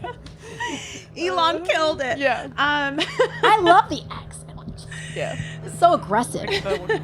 Yeah. X I liked it. Yeah. Oh, okay. We are rapping. I love that. Yo, she Again, legit rapped her selection. Alexa yeah. dropped a Unbelievable. beat, She and dropped a I dropped beat. winning selection. I'm so sorry that I missed that. I have to not go only- back and rewatch the. You watch it. It was pretty. like it it was. sounds like. I'm sure we'll cut it and put it on socials. Not It's too good to pass. And I gotta say, this is like a full circle moment for me. So back when America's Best Racing was first getting off the ground, I was a brand ambassador. So 2013, and it was the first year. Yeah, my guy Greg over here was with us. It was the first year that they hosted the Hill, and so all the brand ambassadors, we tried to host like a live, had talking to the crowd, but because the first time it was the Hill, everybody got on the shuttle and went straight to the track. So it was just like the 6 of us, like, who's got a pick in the next race? And crickets. But it was, it's amazing to see how far America's Best Racing has come and the impact that you all are having on the sport as well, which is just, it's great to be able to collaborate and work together because we love what we do, and what we do is pretty amazing as well. So I so appreciate that. And it sounds like, everybody stay tuned, there could be some more America's Best Racing and horse country collaborations in the coming months. Oh my gosh, how fun would it be to be like on one of the, I'm going to call it a trolley, the shuttle. Yeah. Chilling The trolley out. is giving the same energy as me saying scan the radio earlier. We're in a different era of time completely. It's the bourbon. Well, I just keep thinking of Mr. Rogers' Neighborhood. Yeah. Doo-doo. Well, Hallie, thank you so much for coming on. Thank you all for having me. Executive Director of Horse Country. And we're going to keep things rocking and rolling. We've got our next guest that's going to be a returning face to the show. Do you know what I realized I did? Do you know what I realized I did? While you're What? like dropping an incredible rap beat winner, like I screeched out, and in part of my screeching, I called Maxfield Maxwell. I don't know why I did. Oh. Maxfield. It's okay. That's okay. We all do it. He's one of my favorite horses. What But the- before we introduce this guest, though, we have Oh, you have a... an amazing graphic. Thank you to our wonderful producer, Greg. Oh, yeah. A shot of Bailey. Bailey Armour is back with us today. You know, I feel the like I possum need queen. to do air horns. Do we have air horns? Or I wish we something. did. Not only am I here, but I come bearing gifts. Oh my God. Look at So this. this Is that what I think it is? This is what you think it is. So this is an apology for last week when we had your birthday party, my Ren, gosh! and you weren't here for the bread pudding. Ah, thank I you. made a special trip out to the Keeneland Concourse before I got I on get the show two. today. Wait, am I passing these No, down? pass it down. I'm like, oh my Come on, gosh. I'm we're like, am I sharing. Oh Thank my you gosh. so Four Bailey. bread puddings. Guess what, Alexa? You get Hot off more the of the press. stuff you hate. This is my first Yeah. meeting Pass the with spoon. Bailey. I love you already. You're so welcome. By the way, I heard you talking about how you love possums, and I was like, oh my Yes. gosh, Oh. I love possums. We were promised a possum tattoo. I specifically reveal. wore a dress without long sleeves today so I could show you guys the possum tattoo. Let's see it. Here he is. Oh in, my in all his gosh. glory. Wait, lift it up, Let me lift it flex up. my bicep to look really strong on Gun camera. Welcome to the gun Welcome show. to the gun show. This is Jacques. This is my possum Jacques. tattoo. He has a name. He has a whole Why Jacques? whole persona. Because he's French. Hello. Yeah, he's, it sounds fun and exotic. Yeah, see, Ren gets it. This is why Ren is my favorite. Okay, thank you. Wait, I have to ask. Wait, what signs are you both? Well, I was born April 12th, so I don't do the whole science thing. But if you're gonna an Aries, I'm like they have to be similar.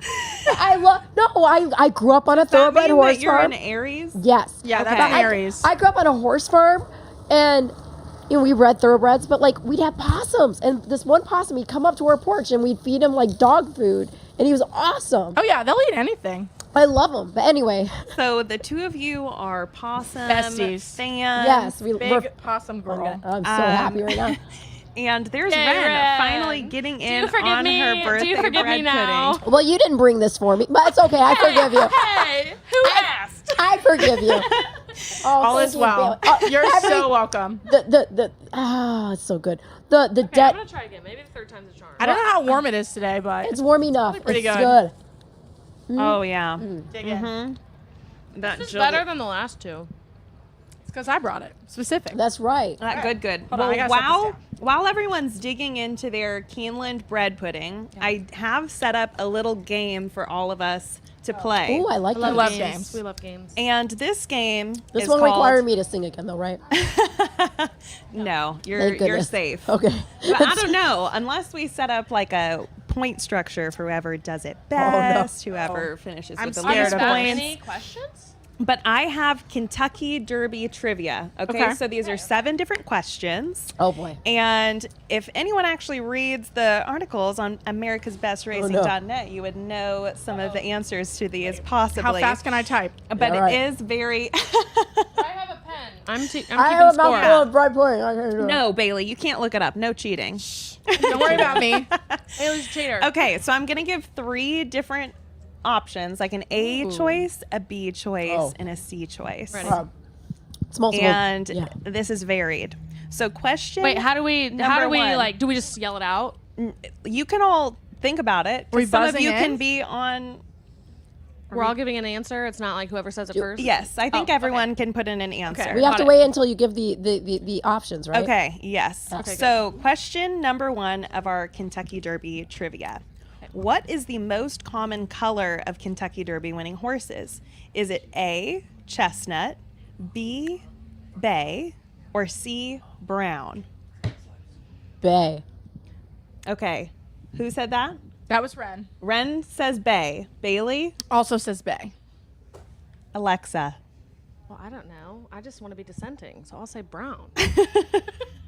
And the correct answer is bay. 56. So 2 points Got to it. Ren and Bailey. Crushed it. Yeah. And in descending order, Bay has had 56 winners. Chestnut has produced 50 winners. Brown with 17, and only 8 have been gray or round. We're kind of the You're the Bay horse girls, Bonanza. though. Like, okay, yeah, fair enough. that's my nickname. So There you go. Question number 2. Bobby said Bay. How many times have favorites won out of the last 149 Ooh. editions of the race? Wait, what was it? How many times have favorites won? Oh. Okay. And first choice, A, 56, okay. B, 20, or C, 73. Ooh. How many times have favorites won out of the last 149 That's editions? so many. Can you say that? Okay. I wanna A say is Either what? 56, 20, or 73. Ooh. I want to say 56. Okay. Yeah, I'm gonna go with 56 too because like there's been a lot of upsets also, and these you've got 20 horse fields. And, Yeah, 56 is about a third of the time. Change. Yeah. Ooh, but I that feel like it almost could is too even be the much. 70. I feel like it could I'm be going almost 20. half. You're going Okay. 20. Okay. There's no way it's 56 out Final- of 149. Final I'm answers. going 20. Ooh, you know what? I'm gonna go Bailey with 20. And you're saying Yeah. 56? Oh my God, it's 70. But they do win a third of the time. And the favorites. correct answer, 56. Oh, I changed. You know what? It made sense. So many Because favorites. she tried to feed it because I mean, it's, when we're handicapping, favorites win races basically 33% of the time. And an important note, there were 6 straight consecutive favorites who won the Kentucky Derby from 2013 to 2018. So question number 3, it's a level playing field. Everyone's got the same amount of points. Here we go. What age is the oldest jockey to win the Kentucky Derby? Oh, now, this is the age that they were when they won the race. Is it 54, 60, or 45? Oh boy. I feel like I think I know this. Okay. Is it Calvin Burrell? Well, bonus points if you can say who it is. But, On Animal but what Kingdom? age? Oh, go. No, he won It's my- something my living on number. me? Yeah, it was. It's gone now. Okay, I wanna 54, say 60, 54. or 45. Oh, shoot. I'm going to go 54. Okay. Ren? I'm gonna go 60. Oh, Okay, the This is correct tough. answer is Wait, Alexa didn't guess. Wait. I said 54. 54. Okay. 54. Oh. And that was Bill Shoemaker. The shoe. In 1986 aboard Do you know why Ferdinand. they called him Shoe? Because they were just shoemaker. There's a giant Okay, poster of him so- on the wall. okay, Who's in the lead? Bailey and I are tied for the lead. Ren is behind. Okay. I know. Now, question number 4. I feel like we need to add music into this segment. We've got to run it back next week. So, Sing for us. what She's got it. prep race has produced the most Kentucky Derby winners? Oh, I know this. Florida Derby. Florida Derby. Is it Bluegrass Stakes? I was waiting for the jump. We just gave it away to Bailey. I'm playing by the rules, okay? Sorry. Finish. My God. I was going to say Bluegrass Stakes, Oh, we have music now. Champagne Stakes, Florida Derby, or Arkansas Derby? Oh, I could be wrong. So wait, you're adding a 2-year-old race for the champagne? Oh, oops. Never mind. Not that one. One of these things is not I like the hey, I other. love popping a bottle, but I'm like, one of these things is not like There the you go. other. Okay, Bailey, what's your choice? Florida Derby. All right, we all get a point. Okay, Florida Derby has produced 25 Derby winners as a prep that race, one. and those aren't horses. Would you have that guessed that if we won didn't give it the away? Florida Yeah, no, I knew Derby. that But the Bluegrass Stakes, and it says the Bluegrass and the Champagne Stakes rank second with 23. because you got like Wow, really that's quality. close. So, Okay, next. question Next number question. 5. How many editions of the Kentucky Derby has the winner led from wire to wire? Is it 38, 11, or 23? Ladies? Yeah, I'm gonna go. How many 38, 11, times or has the 23? winner led from wire to wire? In the whole 38, 150 years? 149 editions. Or 149, I mean. Is it we're almost at 150. 38, Yeah. 11, or 23 times? Whoa. Ren. What was the next one up from 11? 38, 23. 11, 23. 38, 11. Oh, fudge. I'm going to go with 38. Why not? Okay. What are you going with? I'm going to go 11. I'm going 23. Confident in that. Okay, correct answer. 23. Oh, she got My it. competitive side's coming out. And the last time that a horse won the Kentucky Derby by leading wire to wire was 2020 with Authentic. Okay. Now on to question number 6. Alexa's in first, Bailey's in second, and Ren is in third. So Ren, close. You can't win. So She could That's tie. rude! That's what, fighting words. I'm just going to eat my bread pudding over here and cry. what is the largest margin of victory in the Kentucky Derby in 149-year history? Is it 10 lengths, 8 lengths, or 4.5 lengths? I shouldn't even guess. I'm going to eat my bread pudding because... You're out? You're tapping out? No, I'm not going to tap it. 10, 8, or 4.5. 10, 8, or 4.5. Biggest winning margin. You know what? Because there was some... I'll go... I'm sorry if I'm wrong, everybody here. 10. Okay. I'm going big. I'm going to go 8. I'm going 10. Okay. The correct answer is 8. Whoa! Do you have a tiebreaker? Which 8 there's one more, I lengths think. was accomplished 4 times in Derby history, most of them early in the 1900s. So the last time that length was achieved, it was 1946. Well then. What's that? And Who won the Derby in 1946? Assault. Yes, Okay. That's Triple Crown champion? Yeah, which Yes. Assault and Whirl Away were the last two to do it in 41 and 46. So don't think that we're going to see an 8-length margin Vintage. win. You never know. And this last question kind of ties into that. It's the opposite. Oh, boy. So how Oh. many times has the Kentucky Derby been decided by a winning margin of a neck or less? Oh. Okay, is that 44 times, 19, or 25? A neck or less in The 149 tiebreaker. years. This is a neck or less right here. 44, 19, or what? 25. I'm going to go 25. You guys have your thinking music going. 44. I'm going 25. And Is our this music is playing? the deciding factor between can't hear, sorry, Alexa but and no. Bailey. Okay. Yeah, because I'm out. Because I'm 44, off. 19, 25. I'm going 19. I'm going 25, just to be different. Okay. Ren? 25. Correct answer. It's 25 times. Bailey. Heck yeah. Bailey has won the 5 Kentucky out of Derby 7, trivia. Thank you. Thank you. I'll be here until 6. With that shot of Bailey, we're ready to get into Let's this get into race upcoming race 10. here. Yeah, we're going to preview the Elkhorn after this race. Yes. So before we do that, we are 6 minutes to post. Race 10. What do you got? I got. Oh. Which this is a 1 mile race on I got turf. the Habab. I gotta say it that way. That's a Middle Eastern name. The Habab. The 6. He's 3-1 right now. Or Ren no, hasn't I'm had looking at the any wrong bourbon, horse. but I don't No, it's understand. 11-1 right now. 11-1. Where's the bourbon? I'm we had a bag of naturally, bourbon. I'm naturally eccentric. Like, did you hear me over there when I was sitting offside? And somehow your video that you posted earlier, I was scrolling through. Because I was gonna retweet the ABR feed, and her voice started kicking on, and I couldn't shut it off. Mine? While you were interviewing, Oh, I did hear something going on in the I background. couldn't was like, stop "What's it. going on?" It wouldn't But no, shut it's okay. off. I'm like, shut up. Okay, yes. Shut up. A mile on the turf, 4-year-olds and up, 120K allowance. Let's take a look at the pace projector here. It has the 10 and 11 going out. Right now, the 11 is the favorite. At the finish line, it shows the 11 sticking around, so chalky winner, only 5-2. I mean, that's a good favorite. And the 10 in second, followed by the 3 and the 5. Yeah, I'm going 5, 3, 11 in here.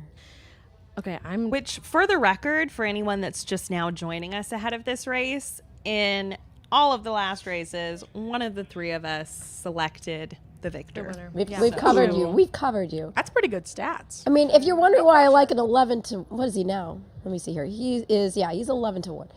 I'm ignoring the synthetic start altogether. They tried blinkers. Those are now off. Last turf start, I mean, he finished a neck off Big Invasion, who, again, as we discussed earlier, he went on to get beat just a neck in the Breeders' Cup turf sprint to no balls. This guy, he's also run all right despite a wide trip in the Grade 3 Mid-Million. He had a, undulating turf course, right? And what I find particularly interesting, and maybe it's not the same caliber of horse, is that he was actually favored over Native Trail at one point.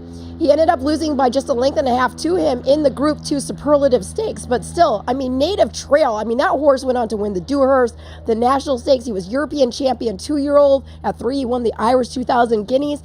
Again, this horse might not be of that same caliber anymore, but the fact he got even within sniffing distance of Native Trail gives me a little hope that he could throw in an upset in here. Then Wonderful Justice. I think this horse looks like he's working towards something. The figures are progressing. He got beat just ahead last out in that optional 50 that Northern Invader is exiting. He had a wide draw, came off a slow pace to just miss. So those are my top 2. And the Northern Invader, I don't really need to go over it. You can see why he's likable. Yeah, I like the number 1 in here, Balloony. Balloony, is that how you say that? Baloney. Balloony. Balloony. Right now, what am I getting? 4-1 odds. I dig that. 9-2 morning line. Just came off lifetime best after a long 8-month layoff. That's the best performance. Was also the first time with Lasix, which has again today. So I like that. IRAD aboard always gives me a vote of confidence. Second pick would be Northern Invader. Again, we get it. Been first or second in 6 out of 8 races. Also, Cherie DeVoe. She just won. Maybe she'll reel it in here again. The thing that I don't love about this horse has been the favorite the last 3 out and disappointed every time. So here we are again today. Again, hitting the board, but not able to find the winner's circle when the public thinks that he will. So I don't have a whole lot of confidence necessarily. Do you know what they call him in the barn, I think? Chonk. Chonk. Chonk. The only thing that I'm going to say is that the 8 horses named don't hate this horse. Brumba Waffle Toes. 48 to 1. Isn't it? Brumba Waffle Toes. I mean, he real. looked gorgeous moving out there. Bailey, any thoughts? I'm also on the 1 Balloony for the Chad Brown barn. Now, obviously, Chad Brown and I had some success last week with the with that big 25 to 1 winner. So I'm going to go for a Chad Brown again today. Looking at this horse's pedigree, he comes from a super successful French family. Most of the horses have all been winners. This horse, of course, won the black type almost a year ago exactly today, the Woodhaven up at Aqueduct on April 22nd of 2023. Last out down at Gulfstream, not the best, but I hear that he's primed and ready today, so I'm on the number 1 Balloony.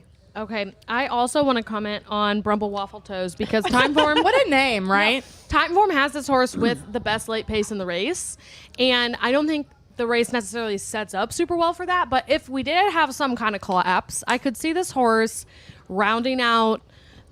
I don't know if I can see him winning. But I can see him rounding out super, rounding out tries, and at 52 to 1, I mean, throw him on the ticket, right? Might as well. So mine would be a 1, 11, 8. There's got to be a backstory to that name. I feel like they just pulled things out of like, what's your favorite food? Waffles. What's a body part? Toes. Brumba? I don't know that part. How do you mispronounce a ballroom dance? Brumba. That's Brumba, baby. All right, well, they're loading in the gate. We're going to kick it over to the track feed for last race today, race 10. Forward along with Wicked Finn. Loyal Company moves into line. Noise is off, moves in. Northern Invader, the last one, comes forward.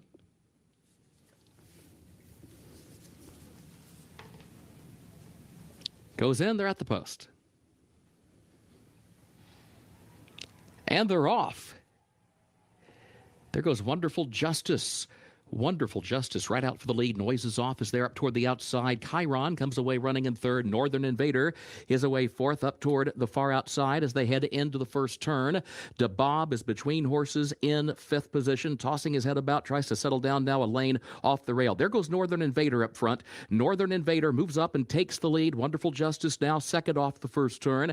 Noises off is third. Chiron is in fourth position. DeBob is fifth between horses. Wicked Finn 3 wide off the turn, moving up 2 spots from sixth into fourth. Balloony back toward the rail is in the seventh position at the midpoint of the backstretch. Scooby Quando is eighth. Loyal Company is in the ninth position. Brumbo Waffle Toes last of the 10, opening quarter 23.49 seconds. Northern Invader against the rail at the entrance to the far turn leads it by 3/4 of a length. Wonderful Justice is there between horses second. Noises off is third, and then Wicked Finn to the far outside in the fourth position. Chiron back toward the inside. 47.99 seconds the time for the first half mile. Northern Invader is the leader. Northern Invader leads it by a length. The noise is off. Wicked Finn far outside. Wonderful Justice a lane off the rail in fourth. Balloony has shifted lanes from the rail to the center of the course, still fifth and still 5 lengths away, but Balloony is moving out in the center of the course and is coming forward to challenge Northern Invader. Northern Invader, Balloony up on the outside. These two in the final furlong. Northern Invader has the lead a length and a half, 2 lengths now. Northern Invader responding to the challenge. Northern Invader, Jose Ortiz aboard for the victory. It was Balloony who was up for the second spot, and then it's close for third. Noises off for Wonderful Justice for third.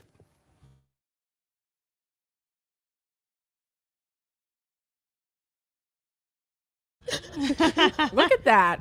Ren is getting unhinged, and we're here for it I every think time. that there was some bread pudding. I think there was some like bourbon in the bread pudding, and Ren is No, that's so funny. So I went in to go get the bread pudding, and the security guy, I like slid my wallet and keys like across the table, really cool, you know. And the guy was like, "What are you doing?" And I was like, "Oh, I'm only going to get a bread pudding. Like I'm coming right back out." So I go to the bread pudding stand. I'm like, "I need 4 of them right now." And she's like, "Okay." So I get the bread puddings. I turn around and start walking out, and the same security guy that I saw was like, "Excuse me, you can't take that out. That has alcohol in it." And I was like, "Well, not enough." And then we laughed, and I bebopped on my merry way. I'm glad you bebopped here Came because out Ren here. would have been really sad if we didn't have that. But no, I never let Ren down. Never let Thank her you. down. No. Okay, guys, let's preview the Elkhorn tomorrow. Elkhorn. Okay, Let's this do is it. the feature Elkhorn. race tomorrow. It'll be race 8.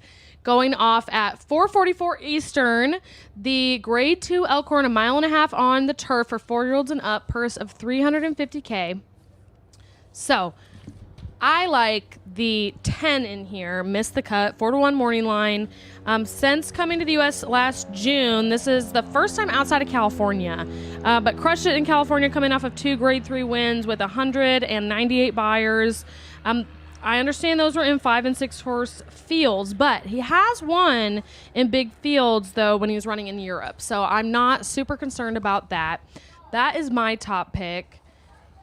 Who do you like? I am boring. Boring. I like Bold Act. 1-2 in for Appleby. In off that 2-length score in the Group 2 Dubai City of Gold, going 1.5 miles. He's won at the 1.5 mile distance right here at Keeneland in the Sycamore before. That was back in October. You got the Tory on board. I mean, come on. I think he justifies the short price. I have Bulldog second, and it is hard to argue with those connections. I mean, they come here and they dominate. Yeah. So it is true.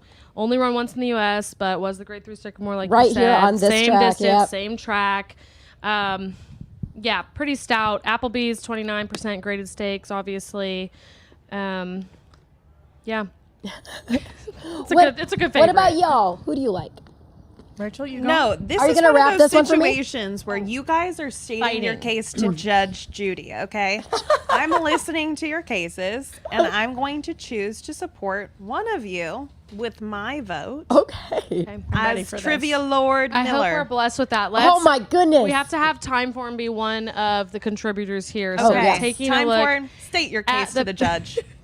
Timeform says fast pace with the 11 Silver Knot going out to the lead, with the 6 and the 9 tracking behind. That is Win True and Lucky Curlin, and it shows the finish line with the 10, Missed the Cut, my pick, excuse me. Oh, wow. Followed by Silver Knot 11. I mean, it has Bold Act in tying for 4th back there with the 5, has the 3 coming in Highland Chief in 3rd. So that is Timeform's hot take. Interesting. Haley, what do you like? Now, I do like the 10 Missed the Cut. I also really like the 11 Silver Knot. Now, this is a horse that's coming off a 3rd place finish in the Grade 1 Hollywood Derby at Del Mar last fall. Just missed that race. I mean, was on the pace basically the whole way and then just couldn't quite close there at the end. It's coming off that layoff back from December. And to me, the way that this horse has been training, especially here at Keeneland over this main track, I think this is a horse that's really ready for a good performance tomorrow. Okay, so you are on number 11, Silver Knot. In a gray saddle towel? Come on. They're matching. Slay. Honestly. That's right. I'm sure he's silver. Absolutely. I think he might get caught, but I think he'll probably hit the board. Really is truly the only speed in the race, so that definitely will be advantageous. So in building a try or a super, yeah, what if we combined forces? Oh my! I'm in total. I like the way so you like think. my super Teamwork. listed here is Miss the Knot over Bold Act over Highland Chief over Silver Knot. Okay, so the Highland judges Chief's the listening. only one in there. Highland Chief has so much backlash, that horse. I mean, yeah, I think the Highland Chief's a horse you definitely need to use on your tickets for sure. This is Where's he Graham been? Motion, which Yeah. shout out to my trainer, Graham Motion. He's obviously Yes. he's many trainers, but he's also my trainer. With Johnny V, hasn't run since the Breeders' Cup in 2022. And that was really his. And that was So, really his only. That was his on. only bad race. I mean, I guess maybe the first start here in North America wasn't great, but other than that, the horse got into really good form. He was running consistently, and then the Breeders' Cup turf, and you're drawn widest of all. And I don't know. Clearly something happened. I mean, a year and a half Yes. layoff, something happened. Right. And I mean, this horse is by far the richest horse in the race, over 700K in earnings. Won the Grade 3 Sycamore at this distance at Keeneland in 2022. On April 10th, he had a 7 furlong work in 124. So that is a pretty speedy 12-second clip. Only Grade 1 winner in the field, too. Only one who's taken out a Grade 1. So I think if this horse is ready and can repeat back to, the performances we saw years ago, yeah, absolutely a contender. But you have to wonder what's going to happen when you've been off for so long. Yeah, I mean, and that's this is a tough spot to come back for sure. It is. But the fact that they are coming back in this spot is a vote of confidence, right? Yeah, I trust Graham Motion. I mean, I think he definitely thinks the horse is ready. So I don't know. I'm looking forward to seeing him run. Speaking Definitely draw a from line through the personal last. experience with Graham, when I had a horse, have a horse. We all know Classic Bino. We saw it.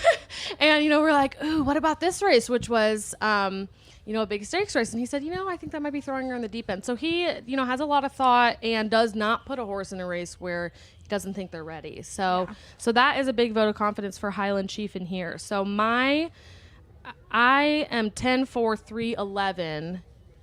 Ren, I know 4 is on top for you. Yeah, I would use the 4, and then underneath I would try to just lock in some prices like Highland Chief, maybe box them underneath to key. I would key the 4 personally. Okay. But put in some prices underneath like Highland Chief.